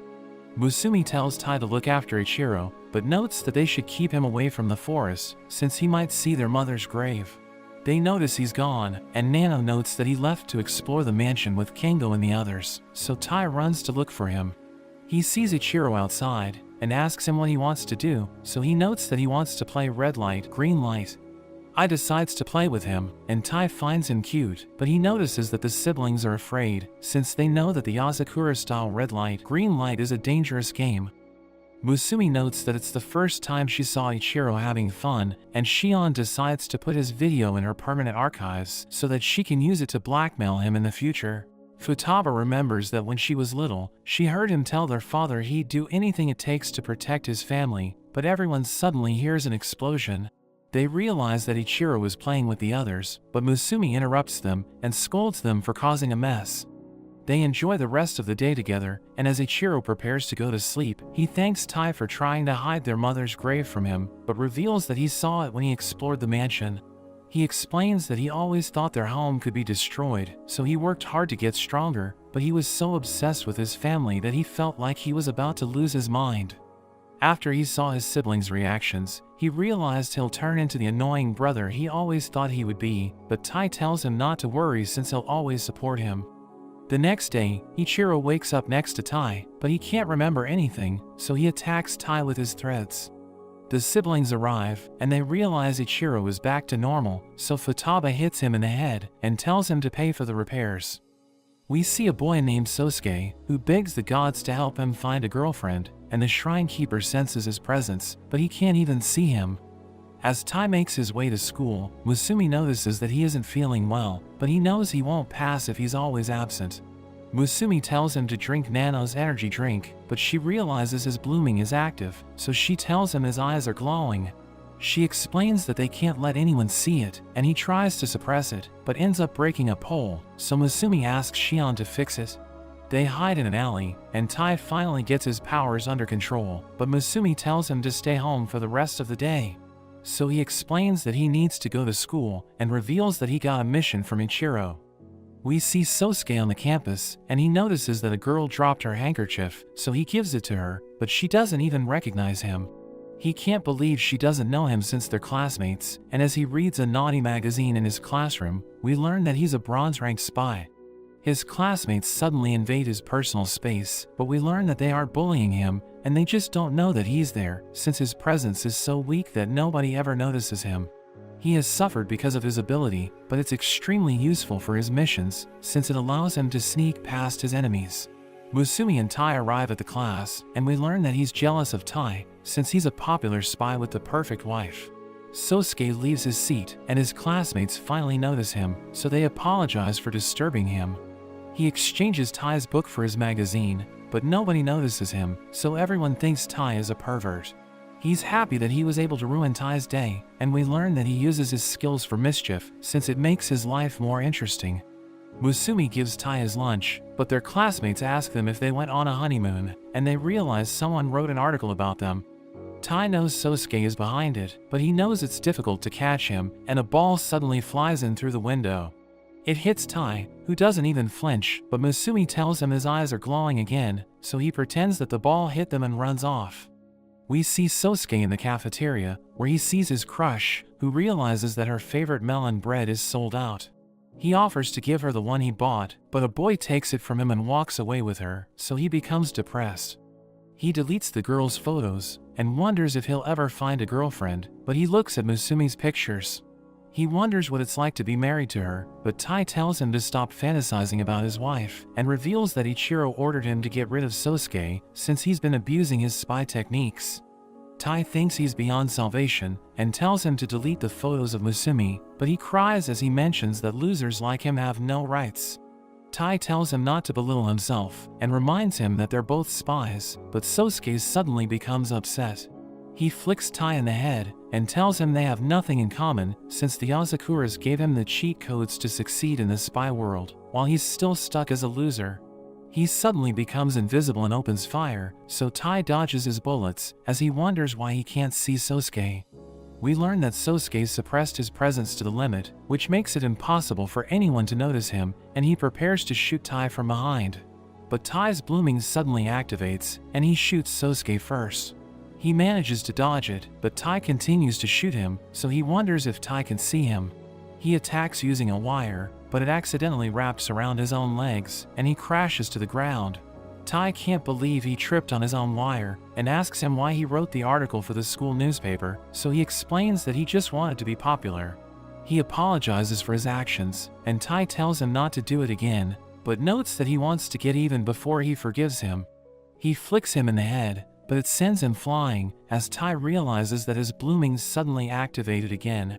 Sosuke also apologizes to Musumi, who still remembers him, since he once picked up her eraser. He thinks he has a chance with her, but she sees her pictures on his phone, which creeps her out, so she tells Tai to zap him, and tells him to delete the photos. After that, Shion plays a dating sim, and a girl asks her which clothes she should buy, but Shion doesn't know how to respond. Sosuke gives her the right answer, and Tai wonders what he's doing there, but she's impressed that he knows how a girl thinks. He asks her to go out with him, but her friend Kenji suddenly calls her, and she notes that he's an expert at gathering information and analyzing data. He reminds her that she promised to go to the black market with him, so she notes that she'll take him there, but he tells her he looks forward to going on a date with her. He wonders what she'll wear when they go out, but she doesn't seem to care, and tells him they'll meet the next day. As she takes a bath, she thinks about what outfit to wear, and she doesn't consider it a date, but she doesn't want to wear her usual shirt. She goes through her clothes, but she doesn't like any of them, and she can't make up her mind. The next day, Shion asks Musumi for help, since she doesn't know what to wear, so Musumi promises to find the perfect outfit for her. Sosuke also wants to help her, so they decide to hold a contest, where the person who picks the best outfit for Shion wins. Musumi makes her wear a Victorian dress, and Sosuke scores it a 7 out of 10, while Tai gives it a perfect score, since his wife made her wear it. Sosuke forces her to wear gym clothes, and thinks it looks amazing on her, but she doesn't like it, and Tai and Musumi both give it a 0. Musumi and Sosuke make her try on other clothes, but she doesn't like any of them, and she becomes exhausted. They dress her up as Futaba, and make her wear her siblings' clothes, but she thinks they look ridiculous, and tells everyone she's had enough. Shion meets Kenji at the black market, and he notes that her clothes look good on her, so she explains that she used the data she gathered to come up with the perfect outfit. She thinks they should just wear whatever they want, but he knows that she put effort into her outfit, so she becomes embarrassed. Tai takes down a group of criminals, and notes he has completed his mission, but he notices that his revolver is damaged. The next day, Tai shows the revolver to Shinzo, who realizes the damage is severe, and he explains that he needs to leave to buy parts. Tai wants to help him, but he knows that Tai is exhausted, so he tells him to rest, and explains that he's going to a dangerous shopping arcade. Ayaka notes that she also needs to go there to tune up her needles, so they decide to go together, and Tai says goodbye to them. But Kingo and Nano suddenly appear behind him, and tell him they must follow Shinzo. Tai doesn't want to do it, but Kingo explains that they might see something interesting, and notes that it's Shinzo's first time going out with someone. Kingo wonders how he'll behave since he only speaks to his siblings, and tells Tai nothing will happen as long as they don't get caught, but he still doesn't want to do it, so Kingo drags him along. We see Shinzo at the arcade, where a shopkeeper recognizes him as the Asakura's battle freak, and the shopkeeper is afraid of him since he's panting while he holds a gun. we see Kingo laughing at him since he's having a meltdown in front of Ayaka, who tells him they should go on a shopping spree because there are several items on sale. Nano uses his gentle breeze to calm Shinzo down, and Ayaka asks him about the poison needles she's holding, but he gives her a long trivia about it, and he doesn't stop sharing facts. Kingo tells Tai to stop him, so he fires his paralysis bullet, which forces him to stop talking. Shinzo and Ayaka walk around the arcade, but Shinzo bumps into a thug, and his friends tell Shinzo to pay since his bones are broken, but Ayaka beats them up. He tells her she could have just talked them down, but she explains that they deserve it for picking a fight, and Tai can't believe she's the one protecting him. They head to a store, where Ayaka tries on new equipment and asks Shinzo for his opinion, so he tells her it's lightweight and durable, but Kingo's group thinks he should praise her instead. Shinzo realizes it's getting crowded, and he tells Ayaka to give him her hand, so Kingo's group wonders if they're about to hold hands, but he puts her on his back and starts to run instead. They enjoy their time together and take a break in a cafe, where he thanks her for showing him around the arcade. Tai wonders if they're done shopping, but notices that Kingo is gone, and a waitress serves them a huge parfait. Shinzo tells her they didn't order it, but she suddenly disappears, and we learn that it was Kingo in disguise. Shinzo thinks the waitress made a mistake and explains that he can't do anything thoughtful since he lacks courage and common sense. She tells him he's wrong, since she always knew he was an introvert, but she likes him since he always looks after Tai and Masumi. She knows that he loves them, and tells him to have confidence in himself, so Kingo thinks they're having a moment. But he thanks her for the advice, and suddenly appears behind the others. He notes that Ayaka told him to have confidence in himself, so he has decided not to hold back, and reminds them that he told them the arcade is dangerous. They apologize for following him, but he decides to return the favor with love, and they scream as he punishes them. The next day, Shinzo notes that he has already fixed the revolver, but he notices that Tai and the others are afraid of him, so he thinks he went too far. After that, Tai returns from his mission, but he suddenly collapses, so Masumi asks her siblings for help.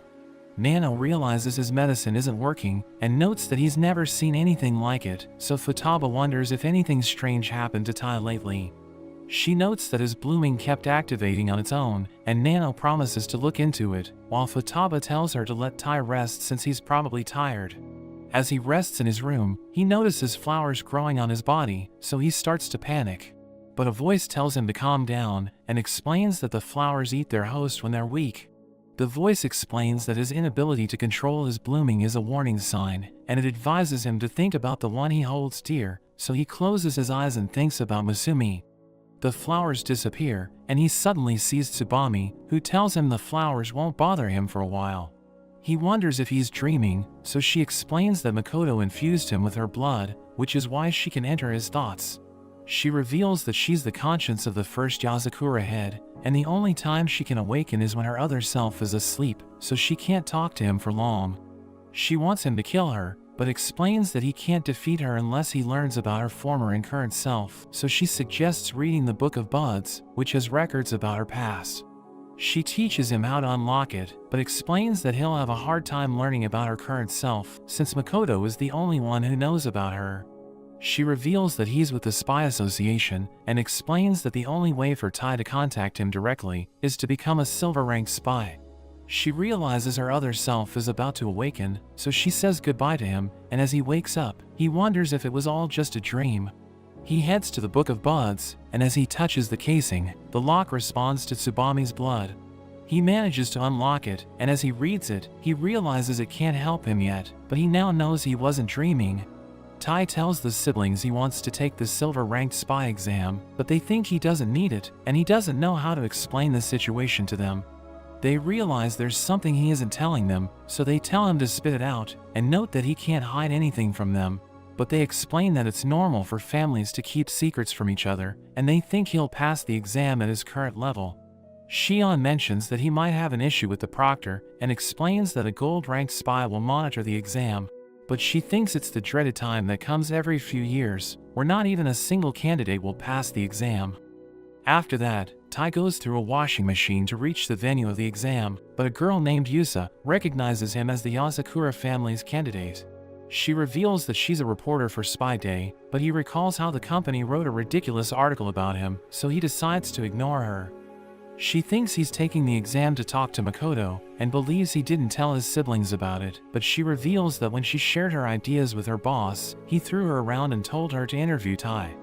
They reach the first test site, but Tai wonders why it's empty, and Shinzo joins them in the room, but he becomes nervous when he sees everyone.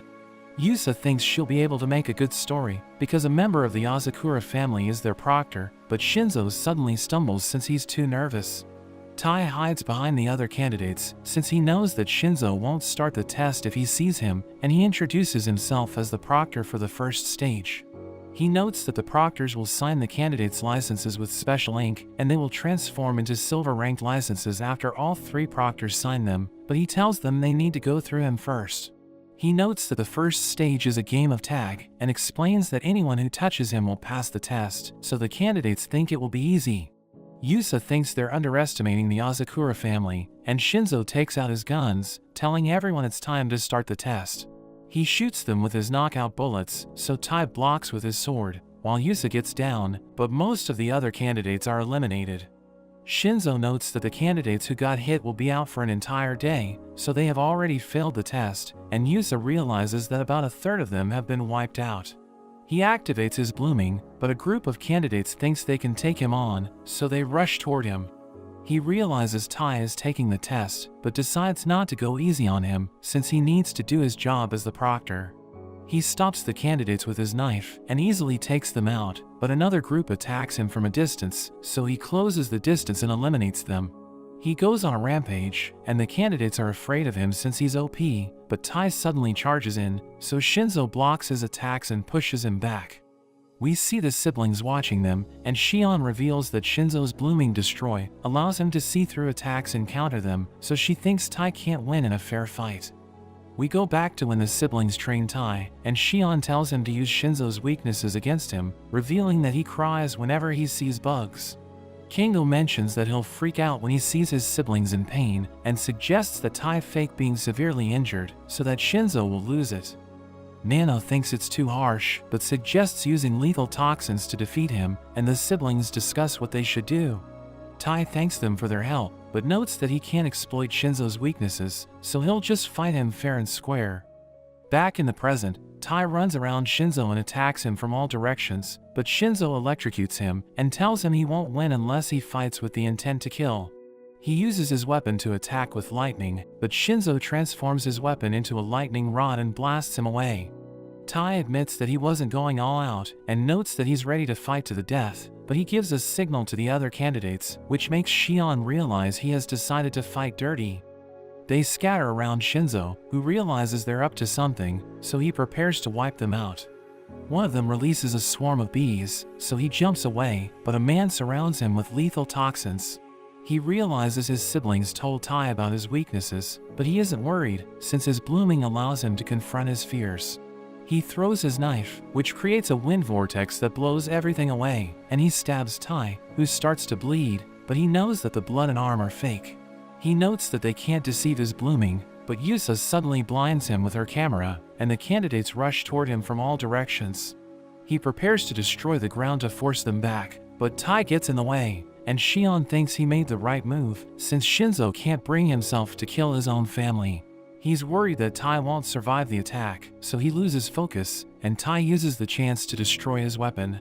He touches Shinzo, who congratulates him for passing the test, but Tai suddenly restrains him, and the other candidates also make it to the second stage.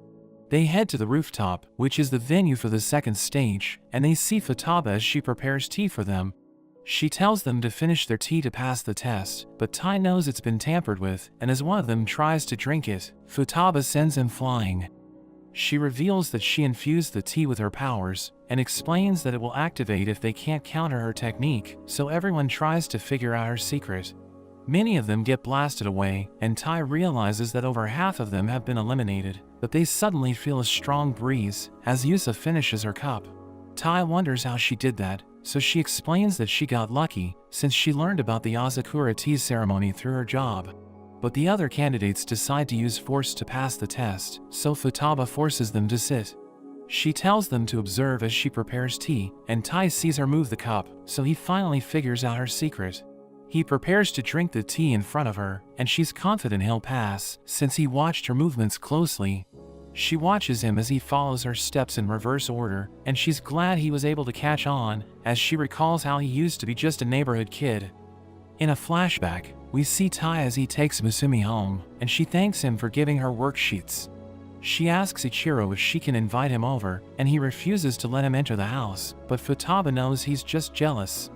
Musumi's parents disappear, and Futaba notices she's stressed, so she tells her to take a break. But Tai visits them and offers to walk Musumi to school, so they started going together.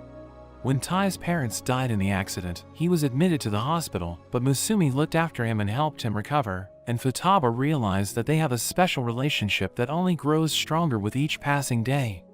Back in the present, the other candidates feel a gust of wind as Tai finishes his cup, so Futaba congratulates him on clearing the second stage. She signs his license, but he suddenly falls into a hole with the other candidates, and Ichiro's wires catch them as he reveals himself as the proctor of the final stage.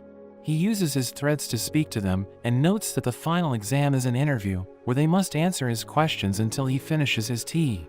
He warns them to stay calm since his threads are fragile, but Yusa becomes flustered when he asks her about her woolen shorts, and she falls into the water. He questions the other candidates, but they panic since he knows their secrets, so they all fail the test.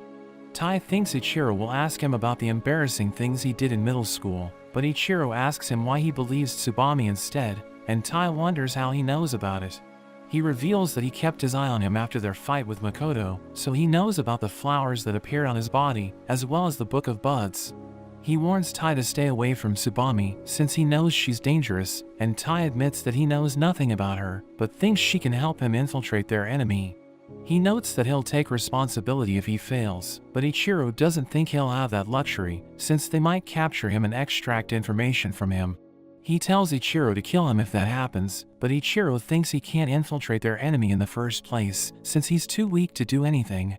He tells Tai he can't even pass the exam at his current level, and he realizes he needs to prove himself to Ichiro, so he fires his revolver to push himself forward. He transforms it into a sword and swings at Ichiro, who easily blocks with his threads, and asks him if he's forfeiting the exam. But he explains that he's determined to pass the test, and notes that he just needs to stop himself from falling into the water. Ichiro pushes him back, but he gathers the threads with his lightning, and uses them to climb back up. He fires his revolver again, but he still can't break through Ichiro's defenses, and Ichiro counters, but Tai uses his movement skill to avoid it. Ichiro realizes he has mastered his abilities, but notes that it still isn't enough to stop his tea time, and Tai charges in, but Ichiro easily blocks his attack. He pushes him back and restrains him, but Tai recalls how Futaba taught him to counter Ichiro's threads by accepting them and going with their flow. He follows her advice and manages to break free, and he knows he's no match for Ichiro, but he needs to fight with everything he has to prove himself. Ichiro knows Futaba taught Tai to counter his threads, and he tries to restrain him again, but ends up destroying a fake arm made by Kengo. He suddenly notices that his hand feels strange, and we learn that Nano placed a neurotoxin on the arm, which numbs sensation in all of Ichiro's limbs. Shinzo recalls how he told Tai his weapon has a new feature, which he can activate while there's something wrapped around it, and he realizes it's the perfect chance to give it a try. The sword creates traction, and he gets pulled toward Ichiro as he charges up his weapon to attack him. He hits Ichiro's strings with a devastating lightning strike, but his sword ends up breaking, and Ichiro praises his tactics, but notes that it still isn't enough. He explains that his skill Arachne protects him from all kinds of attacks, and he reveals that he developed it over 10 years to protect everyone important to him. He notes that Tai's feelings for Musumi will never surpass his love for her, and Tai tries to break through, but gets blown away. He realizes he's about to fall into the water since there are no threads wrapped around him, and his revolver isn't strong enough to propel him upwards. But he refuses to give up, and thinks there must be a way to pass the test. Tsubami suddenly appears before him, and tells him he's summoned her with the desperate cry from his heart, and she awakens her blood in his body, but warns him it could destroy him if he can't control it. He senses a strange power building up inside him, and feels it flowing through his weapon, as if it were a part of his body. He fires his revolver to launch himself upward, but he isn't able to control his power, and ends up crashing into the wall. Ichiro knows Tai has awakened the power of their ancestors, which is known as the profuse blooming of 10,000 flowers, but Tai struggles to control his body as more flowers start to grow on him. Ichiro wraps his threads around him and explains that he has stopped Tai's body from going out of control, but the effect is only temporary. He tells Tai to prove his strength by releasing his power, but he recalls how Masumi told him she believes in him, and he manages to get it under control. He exudes a mysterious energy as he charges at Ichiro, who uses Arachne to stop him, but his attack is so powerful that it causes a massive explosion. The siblings panic as smoke covers the area, and Futaba wonders what kind of overwhelming power Tai has awakened. But we see that Ichiro was able to stop him, and he sees him clinging to the ledge. He's about to fall into the water, but Ichiro saves him, and tells him he has passed the test, since he survived until his tea time was over. Ichiro knows he still hasn't mastered profuse blooming, which is why he couldn't get past Arachne, but Ichiro acknowledges his strength, and tells him to protect Masumi once he masters it. The siblings celebrate since he passed the exam, while Yusa takes a picture of him, and she's glad she got a photo of the only successful candidate. Ichiro signs his license, and it turns into silver, but Ichiro tells him to remember the people who helped him rank up. We see Masumi in the mansion, where she receives a call from Futaba, who tells her Tai passed the test, so she celebrates with the others, and notes that she always believed in him. The authorities allow Tai to visit Makoto, and the siblings tell him to be careful, but he assures them he'll be fine. He visits Makoto in his cell, and Makoto reveals that he can sense Tsubame within Tai, so he knows she sent him there. Tai notes that she wants him to kill her, so Makoto recalls how she told him she no longer remembers anything about her background, and she knew she couldn't live a normal life, so she just wanted to die. Makoto can't believe she still has her memories from decades ago, and he decides to tell Tai how to destroy her. But his arm suddenly falls off, and he reveals that he also has Tsubame's blood inside him. He explains that her Somian is different, since it grants its host unimaginable power, but drains their life in exchange. We learn that he injected her blood into his test subjects, but they all died within a week, and he admits that the only reason he's still alive is because he used every available treatment to extend his lifespan. But he notes that he's about to meet his end, since he's close to his limit. He explains that her body was able to maintain a perfect balance, but it once went out of control and caused her body to transform by destroying and healing her at the same time. He reveals that he also knows about the Book of Buds, and notes that Tai can't read it since it was written in a colorless ink made from Tsubame's blood. He explains that Tai must use profuse blooming to read it, but admits that even he couldn't master it, and he notes that it resonates with others, so he thinks another person who can use it is listening to them. Momo suddenly appears out of nowhere, and Makoto thinks he's there to get rid of him, since he doesn't want Tai to learn about Tsubame. Tai attacks Momo, and notes that he wants to talk to him about a lot of things, but now isn't the right time. The siblings burst into the room, and Futaba sends Momo flying, while Ichiro tells Tai they'll buy time for him to get his job done. Kingo reveals that he used his dolls to evacuate the civilians, and Shion notes that she classified their location as a restricted area, so Shinzo realizes they can fight Momo with everything they've got. But Futaba thinks they'll only last 5 minutes against him, since she knows how strong he is. He's happy to see that his kids have grown, and notes that he wants to hug all of them, but Ichiro reminds him how he took Masumi and their mother away. Everyone can't believe he was the one behind it, and Ichiro tells him it's too late for redemption, since they're all ready to destroy him. We return to Makoto, as he reveals that 4 years ago, Momo suddenly appeared before him with his wife and daughter. Makoto had no idea what was going on, but Tsubame thanked Momo for his help, and called him her child. Makoto became even more confused, but he sensed that Momo's body was overflowing with Somian, which made him realize that Tsubame was telling the truth. Tai wonders if he's Tsubame's son, but Makoto explains that it isn't that simple, since there's no record that she gave birth to him. Makoto notes that they're biologically the same, even though they seem to have nothing in common, and he thinks Momo is actually Tsubame's clone. He notes that Momo is a monster, and explains that blooming works by stimulating the cells with Somian. But Tsubame's blood converts the cell into Somian instead, and causes its host to transform. Ichiro attacks Momo with his threads, while Futaba and Shinzo combine their powers to blast him, but he immediately regenerates, and Shion wonders why his stats don't seem to make sense. The siblings gang up on him, but their attacks have no effect, and Shion sends her drones to shoot him, but he blows them away. Ichiro activates his trap, which causes the drones to shoot nets with explosives, and they explode as they hit Momo. But he doesn't take damage and tells his children he loves them. They attack him at the same time, but he easily defeats all of them, and Tai senses they're in danger, but Makoto tells him he's no match for Momo. Makoto explains that profuse blooming rebuilds the body from its base, and he knows Tai needs help from Tsubame to control it, but he reveals that there's another way to master it. He notes that Tai can absorb him to increase the concentration of Tsubame's blood, and explains that if they combine their powers, they might be able to conquer the profuse blooming. Tai recalls how Makoto killed his family, but he decides to merge with him anyway, because he thinks it's the only way to protect the Asakura family. They start to combine their powers, but Momo senses it, so he prepares to stop them. But Ichiro gets in his way, so he uses his revolver, which blasts Ichiro with an incredible wind. He reaches Tai and Makoto, but realizes he's too late, and he wonders why Makoto decided to team up with Tai. He explains that it's because the times have changed, and notes that he'll entrust the future to Tai, since he can no longer achieve his goal of putting Tsubame to rest. As his body crumbles, he recalls the moments he spent with Tsubame, and she thanks him for everything he's done for her. He finally meets his end, and Momo thinks the sudden turn of events will help make his children stronger, so he leaves and tells Tai that he'll be watching. Momo returns to Tsubame and tells her Makoto has passed away, but she doesn't care since she only has vague memories of him, and notes that the future is the only thing that matters.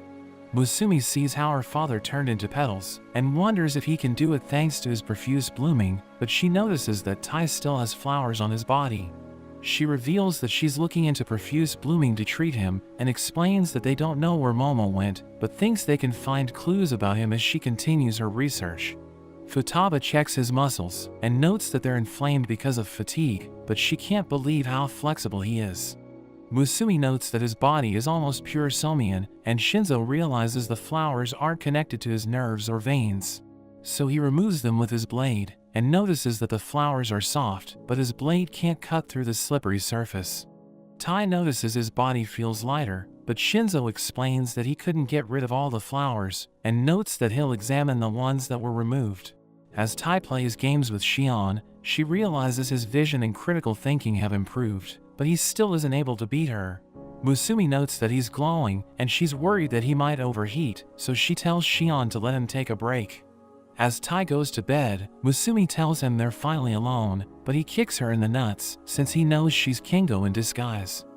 Nano removes the other flowers on Tai's body, and reveals that he looked into them, so he knows they're called blood cherry blossoms.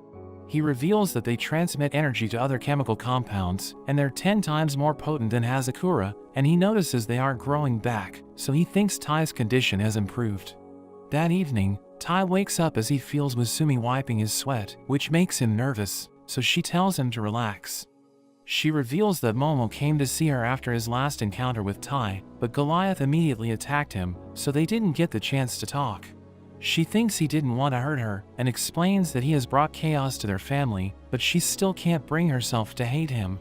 Ichiro suddenly appears behind her, so they freak out, and he injects Tai with a toxin. After 3 days, we see that Tai has completely recovered, but Futaba tells him she needs help with her laptop, since Ichiro's photos are all over it.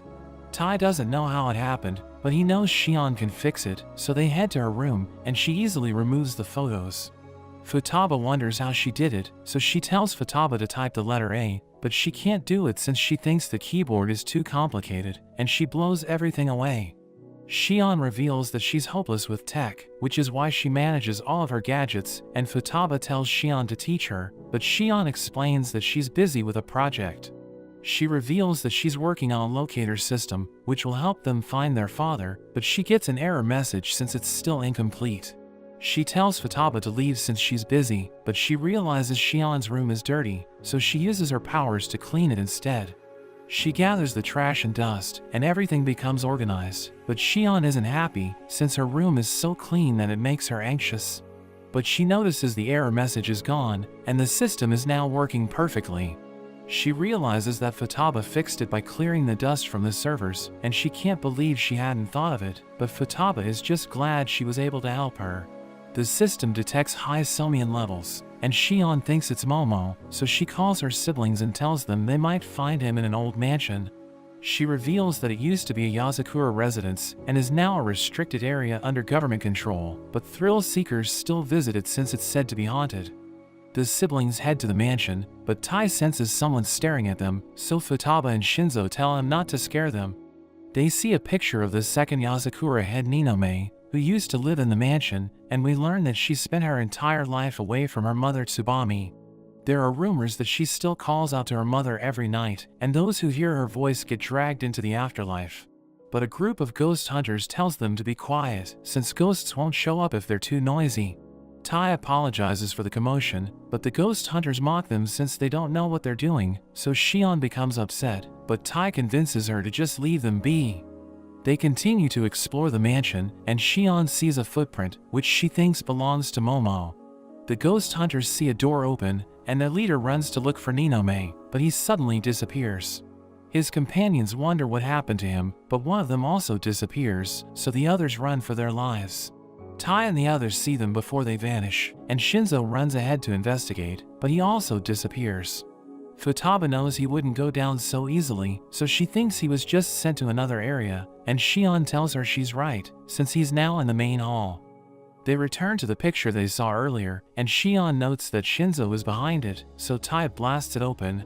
They see Shinzo inside, but they're surprised to see Ninome, who admits that she's impressed since they found her secret room, which was made by Tsubami. Shion scans her face and realizes she really is Ninome, but she realizes the ghost hunters are in danger, so she tells the others to save them. Tai tries to help the leader, but Ninome uses her powers to push everyone down, so Futaba counters it with her technique. Tai and Shinzo attack Ninome at the same time, but she sends them flying and prepares to finish them off. Futaba charges in, but Ninome easily blocks her attack and reveals that she was the one who created Futaba's technique. She blows her away and notes that she's disappointed in the new generation, but Futaba is determined to protect her siblings. Ninome rushes forward, so Futaba gathers her power and blocks the attack, but the impact is so powerful that it causes an explosion. The mansion starts to collapse, but Ninome doesn't care since she no longer needs it, and she teleports away. After that, the siblings head to a cemetery, but they see that Ninome's grave has been disturbed, so Shion thinks she has returned from the dead. The authorities gather around the ruins, and they start to investigate what caused the mansion to collapse. But the ghost hunters sneak away, because they don't want anyone to see the video they shot, which would prove that people with extraordinary powers exist. Seiji comes out of hiding, and reveals that he looked into them, so he knows they upload videos about restricted areas. He warns them their actions could land them in jail, but promises not to arrest them if they surrender their camera, and he breaks it into pieces. We see Ai as she watches the siblings, and she realizes they aren't acting like their usual selves, so Tai tells her they went through a lot. He notes that he needs to keep the house in order while they're busy, and she decides to help him, but ends up doing a terrible job. He tells her it's okay and cleans up her mess, but she becomes sad, so Masumi gives her food to cheer her up.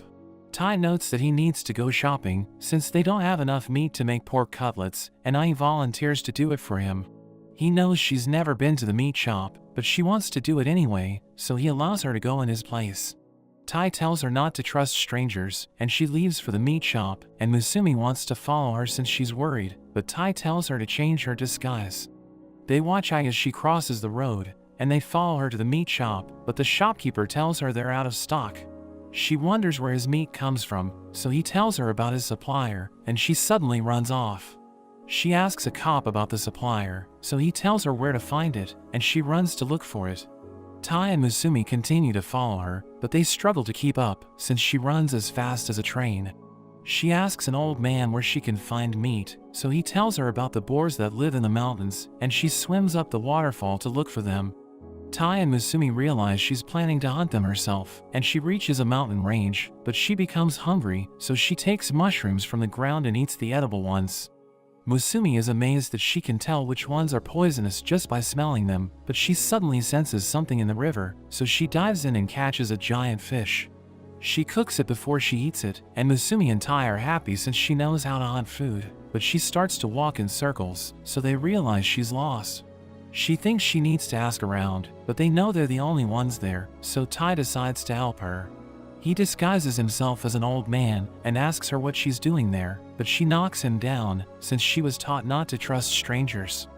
As they rest near a campfire, she apologizes for attacking him and tells him about her situation, so he suggests that she return home since her family must be worried about her. She explains that she can't return empty-handed and notes that everyone in her family is sad, so she wants them to be happy by giving them meat. Tai tells her to keep trying until she's satisfied, but she suddenly senses a presence, so she thanks him for giving her directions and runs off. She sees a giant boar and realizes it's the one she's looking for, so she ends up defeating it and she drags it back home. Tai and Musumi can't believe how big it is, and after they cook it, the siblings realize it's the super rare meat everyone's talking about. They all enjoy the meal, and Ai realizes they're happy, so she thinks it was all worth it in the end. After that, Ayaka reminds Musumi of her duties as the head of the Asakura family, but she notices that her clothes no longer fit since she has gained a lot of weight. Ai hugs her from behind, but notices her belly has gotten bigger, so she realizes she needs to watch her diet. She recalls that she's been eating a lot lately and thinks she needs to stay healthy as the head of her family, so she starts to exercise. But she struggles to control her diet because she enjoys eating food and she thinks she needs help to lose weight. Musumi asks Futaba for advice, but she explains that she never gains weight, so she doesn't know what to tell her. Shion tells Musumi not to ask her siblings because they burn a lot of calories thanks to their abilities, and she explains that in her case, she doesn't get fat since her brain burns through everything she eats. She shows Musumi the food she's been eating, and she becomes tempted to eat them, while Ichiro tells her he'll love her no matter how heavy she gets, but his sisters tell him to get lost. Musumi asks for Shinzo's help to lose weight, but he shoots her from all directions since he thinks she'll enjoy running while she's being shot at. But she tells him to stop and explains that she can't even move since her suit is too heavy. Kingo teaches her how to lose weight in the sauna, but her body overheats since the temperature is set to 100 degrees, and she ends up collapsing. Nano tells her she needs to lose weight naturally, but shows her the weight loss drug he made, and tells her it's safe to consume. He makes Goliath try it, but he immediately starts to feel strange, and she decides against trying it. The next day, Musumi sees Tai waiting for her since he has decided to train with her, and they go jogging together. She can tell he's concerned about her since he knows about her diet, and she apologizes for hiding it from him, but he explains that he'll support her all the way. He notes that he didn't know what to say when he first learned about it, since he knows it's a big deal for her, but he tells her she's the only one he thinks about during his missions. She blushes and stops running, so he asks her if she's tired, but she explains that she's okay, and claims that she just went limp for a moment. After a while, we see that Musumi's dress now fits her perfectly, and Ai realizes she lost weight, so Tai tells everyone it's time to celebrate. We see the siblings in the storage, where they fix their old stuff, and Musumi tells Ichiro to get rid of his body pillow, so he walks away with it, but she knows he'll just hide it again. Shion knows Ninome is connected to their father, since they found traces of him in her mansion, so she thinks they'll find him if they look into her. Nano notes that they should look for her journal, since it could give them clues about Momo, and Tai thinks they should check the library instead. But Musumi explains that it could be in the storage, so they should start searching there. She tells her siblings the place is a mess, so they should do a major cleanup, and she notes that they all have useless stuff, which is taking up a lot of space. After they clean the place up, Ai finds a fan with Tai's picture on it, and reveals that it fell from Musumi's box, so she becomes embarrassed. Her siblings open the box, and they realize it's filled with stuff about Tai, and they can't believe she made all of them. She starts to cry, and admits that she's his #1 fan, so they realize she's just like Ichiro, who's devastated since she doesn't like him back. Tai is glad she cares about him, and tells her to stop hiding it, so she decides to make a statue of him next. Ai continues to search the storage, and she finds an old book, but everyone realizes it's Ninome's journal. At night, Shion reveals that she analyzed everything mentioned in the journal, and notes that she found a place with Somian. She reveals that it's called the Yazakura Silk Factory, and we learn that it's still operating in the textile industry, but the workers only go there during the day. Tai and the others decide to investigate it, and she tells them to be careful, since Momo and Ninome might show up. She asks Musumi if she's okay, so she reveals that she has a fever, but notes that she'll recover in no time. Tai's group sees something above them, and they realize it's a centerpiece of Itsuya, the fifth Yozakura head. We learn that she used to run the factory, and she's known to be a narcissist who ordered her subordinates to put her body on permanent display. Shion notes that she can't detect the Somian in the factory, so Futaba suggests splitting up to look for its source, but they suddenly get attacked from above, so Futaba and Shinzo protect the others. Itsuya suddenly talks to them and notes that she's glad to see her grandchildren, but she thinks they're disappointed by her appearance since she isn't dressed for the occasion. She tells them she wants to give them a warm welcome, but explains that she can't do it because the place has been cursed by Tsubami. Human bones appear from the ground, and she reveals that the black flowers are roots placed by Tsubami, which absorb people into them. She explains that Tsubami fears aging, so she spread her roots throughout the country to absorb the life force of countless people. Itsuya reveals that she also used her blood to awaken the powers of the previous Yozakura heads, to turn them into her puppets that will protect her roots. Itsuya notes that she doesn't want to end up like Ninome, so she begs the siblings to end her life. Shion realizes the entire factory has Somian, since Itsuya is using her powers to control it, and she launches a giant metal spike toward the siblings. Futaba tells the others to stick to their plan, and they use their powers to make a cannon, which launches Tai toward Itsuya. He activates his blooming, and he manages to destroy the spike. He prepares to attack Itsuya, who thinks she's about to meet her end, but his ring suddenly starts to glow, and we see that Musumi's condition is getting worse. Itsuya knows that Tsubami is behind it, and she calls her an old hag, so Tsubami tells Itsuya to show respect, and reminds her that she was the one who revived her. Shion notes that she'll take command of the front lines, while Nano checks Musumi's vitals, but he realizes her body is heating up. Flowers suddenly come out of her hair, and Tsubami notes that her bond with Musumi has awakened. She reveals that she tried to harvest Musumi when she was captured, but she couldn't do it, so she placed a strong bond in her instead. She explains that she lost her chance to rebuild herself since she couldn't harvest Musumi, so she absorbed the life force of every person she could find. She was able to regain her strength by doing so, and she thinks it's time to harvest Musumi, who was born to become her ultimate fertilizer. But Itsuya suddenly smashes her in the head and reveals that she can now move. She tells the siblings to destroy the roots in previous heads since they sustained Tsubami's life, and she explains that it's the only way to free Musumi. She tells them to finish her off, but Tsubami suddenly absorbs her and starts to take away the siblings' Somian. Shion tells them to escape, but Tai knows he needs to defeat Tsubami to save Musumi, so he activates his profuse blooming and jumps to attack her. As he dodges her roots, he recalls how Musumi always looked after him, even though he promised to protect her, so he's determined to do whatever it takes to save her. He slashes Tsubami with everything he's got, and she smiles as she disappears, but tells him they'll meet again. The flowers on Musumi's hair disappear, so Ichiro thinks she's getting better, and Tai notes that he won't let Tsubami have her way. We see Tsubami with Ninome, who reports that the roots have stopped moving, so Tsubami explains it's because Itsuya has been defeated. But she tells Ninome not to worry, since Musumi will always be in her grasp.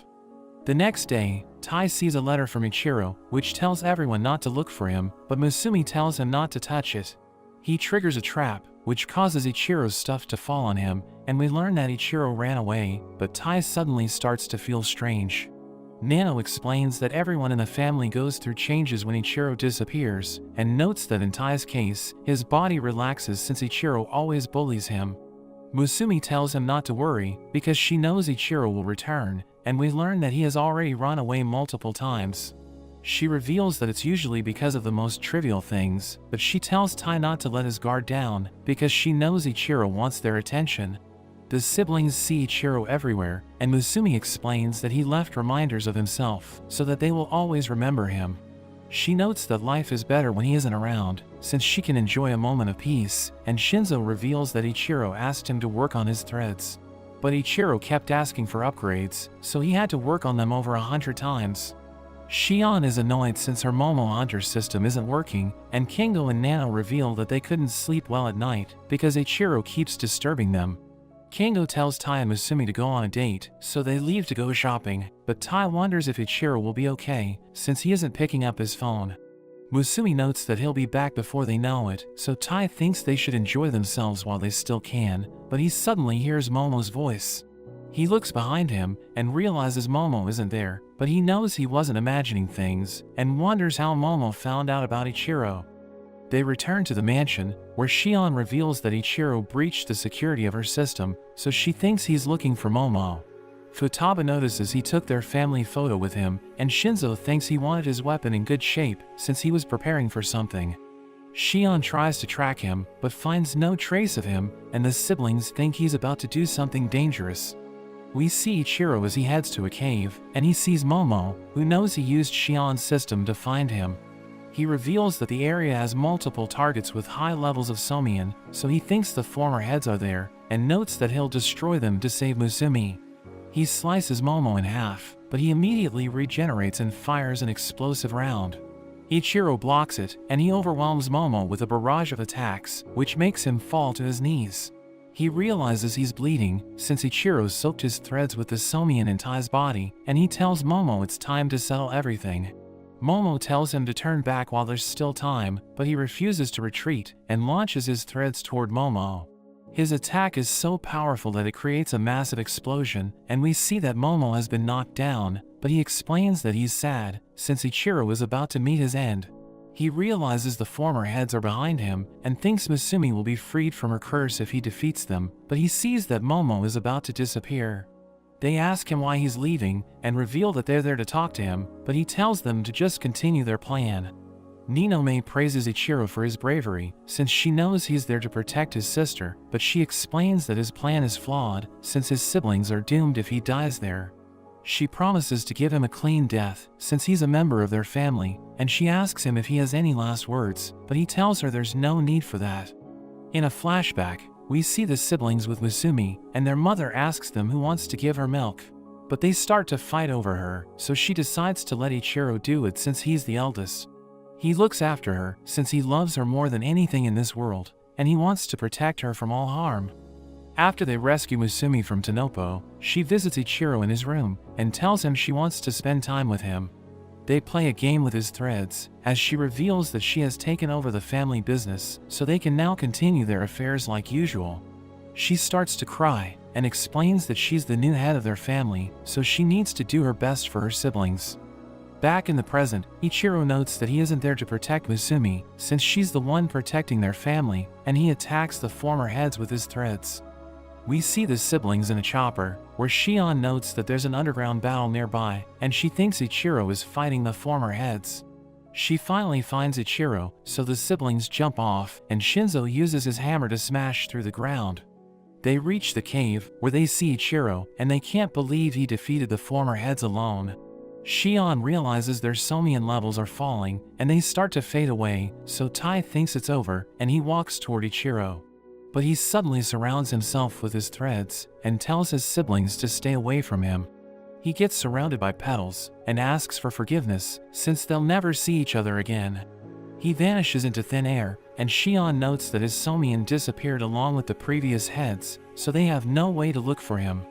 Futaba decides to search for him, and Tai and Shion want to go with her, but Musumi tells them not to go after Ichiro, because she thinks there's a good reason why he's avoiding them.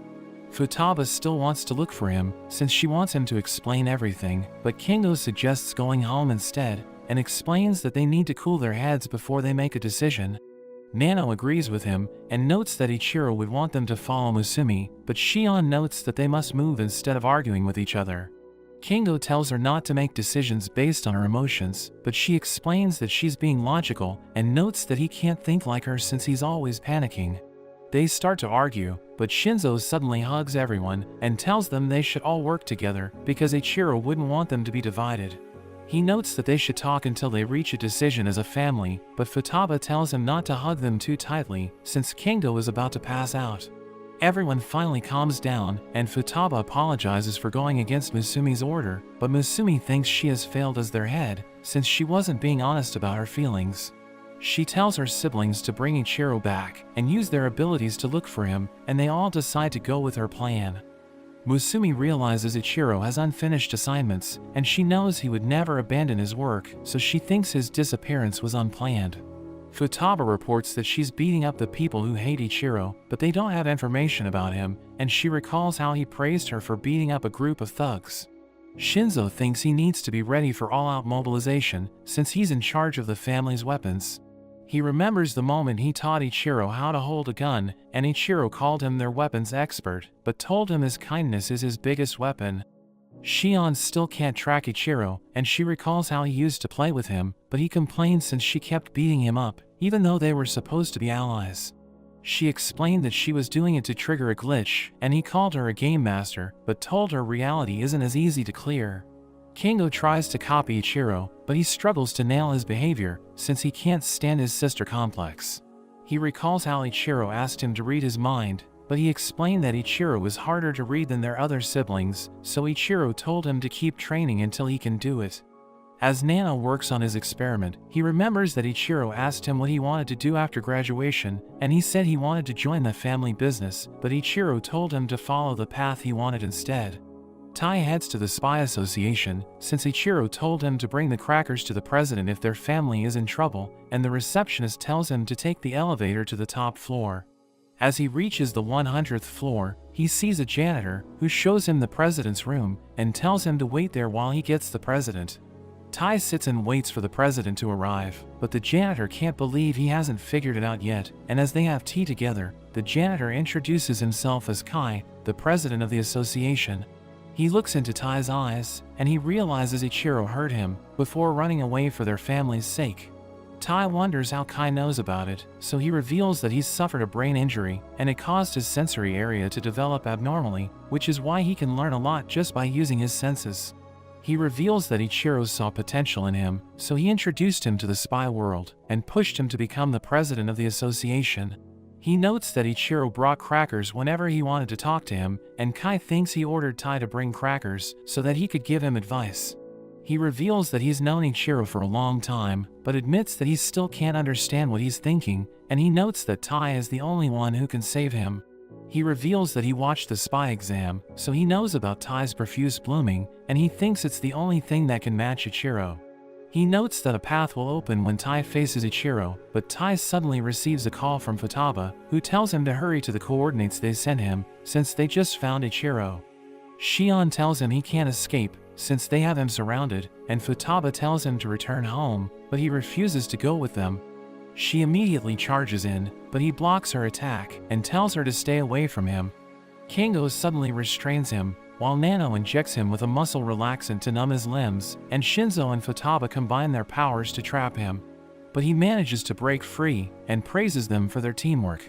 He notes that it's the perfect memory to bring with him, but everyone notices black flowers all over his body, and Nano sees them growing on his arm, so he cuts his hand off. He uses his serum to make it grow back, and his hand turns black and disappears, so the siblings realize it will also happen to Ichiro. We learn that when Ichiro defeated the previous heads, Tsubami's blood dispersed into the air and infected his body. Ninome tells him there's no escape, since her blood will destroy his body, and she notes that the poison will spread to his siblings and wipe them out. He knows Tsubami's blood is a threat to his siblings, so he decides to keep them away from him, and we see that the flowers are now spreading in his body. Shion thinks it's poison, since his vitals are dropping, but Nano thinks they can't save him, since even his immunity couldn't stop it from spreading. Futaba realizes he's pushing them away, since he doesn't want them to be infected, but she notes that she won't let him go. He suddenly uses his threads to shatter the ground, which blinds his siblings with dust, and he starts to run away. But Tai suddenly stops him, and tells him to go home with them. He notices the black flowers on his body, and Futaba tells Tai not to touch him since they're contagious. She explains that Ichiro ran away from them, since he didn't want to infect them, but Tai notes that he won't let him leave, and prepares to fire his revolver. Ichiro attacks with his threads, so the siblings jump back, and Shion tells Tai to chase him while they cover him. He struggles to catch up to Ichiro, but Futaba uses her powers to block his path, and Shinzo attacks him with his grenade launcher. But Ichiro uses his arachne to block it, and notes that he will show them how it's done. He creates a rock avalanche, which is about to crush his siblings, so they use their powers to defend themselves, and he runs away while they're distracted. Tai catches up to him, but he manages to stop the attack, and tells Tai he can't stop him with just the hilt of his sword. He wraps his threads around Tai and explains that he used the Somian threads that defeated the previous heads, so Tai will get injured if he tries to break free. He admits that he was impressed by Tai's move and notes that he's still a noob, but he no longer needs to be protected. Ichiro starts to walk away, but Tai recalls how he always protected his siblings, so he's determined to do whatever it takes to save him. The wire cuts him up, but he manages to break free, and he touches Ichiro's arm. He pulls Tai back and calls him a fool, but the flowers continue to spread in his body, and Tai realizes he's been infected. But his hand suddenly starts to glow, and his white cherry blossoms destroy the black flowers. Ichiro's arm also glows, and the white flowers cause the black ones to disappear. So Tai realizes Kai was right, since his profuse blooming is the only thing that can save Ichiro. He cuts down the threads, and Ichiro knows what he's up to, but notes that he won't let Tai touch him again. Tai slices through his threads as he rushes forward, and he realizes Ichiro has gotten weaker because of the poison, but he wonders why Ichiro is still fighting to keep him away. We learn that Ichiro went to the cave, even though he thought it was a trap, since he knew he could defeat the previous heads. But he didn't expect them to poison him, and he decided not to tell his siblings about it, since he knew they would risk their lives to save him. He thinks they might be able to cure him, but he isn't sure if it would put them in harm's way, so he decides to just die alone. Tai manages to close the distance, and he grabs onto Ichiro, which causes a flash of light to surround them. The white cherry blossoms purify the black flowers, and Shion notes that Ichiro's vitals have stabilized, so she realizes he has been cured. Tai is glad he was able to save him, but Futaba slaps him in the face, and he asks for forgiveness, but she tells him to apologize to Musumi. Musumi joins them, and she tells Ichiro she won't forgive him, but he explains that he just wanted to protect their family. He apologizes for everything he did, and his siblings tell him it's okay, but note that they'll make him suffer to get back at him. He tells Musumi to help him, but she explains that she hasn't forgiven him yet, and Futaba prepares to beat him up. But Momo suddenly arrives, and he praises them for saving Ichiro. He shows them their mother's heart, and reveals that he can revive her, since he still has her core. He explains that he wants his family back, and notes that he regrets offering his wife and child to Tsubami, so he waited for the right moment to make his move. We learn that he worked behind the scenes to make the siblings stronger, so that they could defeat Makoto and Tsubami, and he notes that Tsubami will soon meet her end, since her roots have been rerouted to Rei's heart. He reveals that he has killed countless people, so that he can use their life force to revive his wife, and he thinks their family will finally be together again, since he can feel her heartbeat getting stronger. The siblings realize he's insane, and Musumi can't believe he's sacrificed innocent people to achieve his goal, but he explains that it doesn't matter, since they're just strangers to him. He tells her to smile since they're about to have a peaceful family again, but she starts to cry instead, and Tai holds her to show his support. Momo notes that they remind him of Rei, and recalls the moments he spent with her, but Tai tells him Musumi is suffering because of him. He understands that Momo wants his family back, but explains that his children aren't happy, since they don't agree with his methods. Ichiro tells him they won't welcome him home, so he starts to lose it, and notes that he's made a lot of sacrifices for them, but they still can't let go of the past. He thinks about punishing them to help them grow, so they prepare to fight, but he bites his fingers to calm himself down. He forgives them since he loves them, and he decides to retreat, because he thinks they will eventually come to their senses and accept him. He bids them farewell, but they suddenly rush toward him, and Futaba attacks him with an energy blast, but he dodges and grabs onto her. Ichiro uses his threads to save her, and Tai charges in with his sword, but it has no effect, and Momo sends him flying. As Momo disappears, he tells his children he looks forward to seeing them again, but they think they need to stop him, since his twisted love will end up destroying their family. But that's where this video ends. Remember to like and subscribe to the channel. Thanks for watching, and I'll see you next time.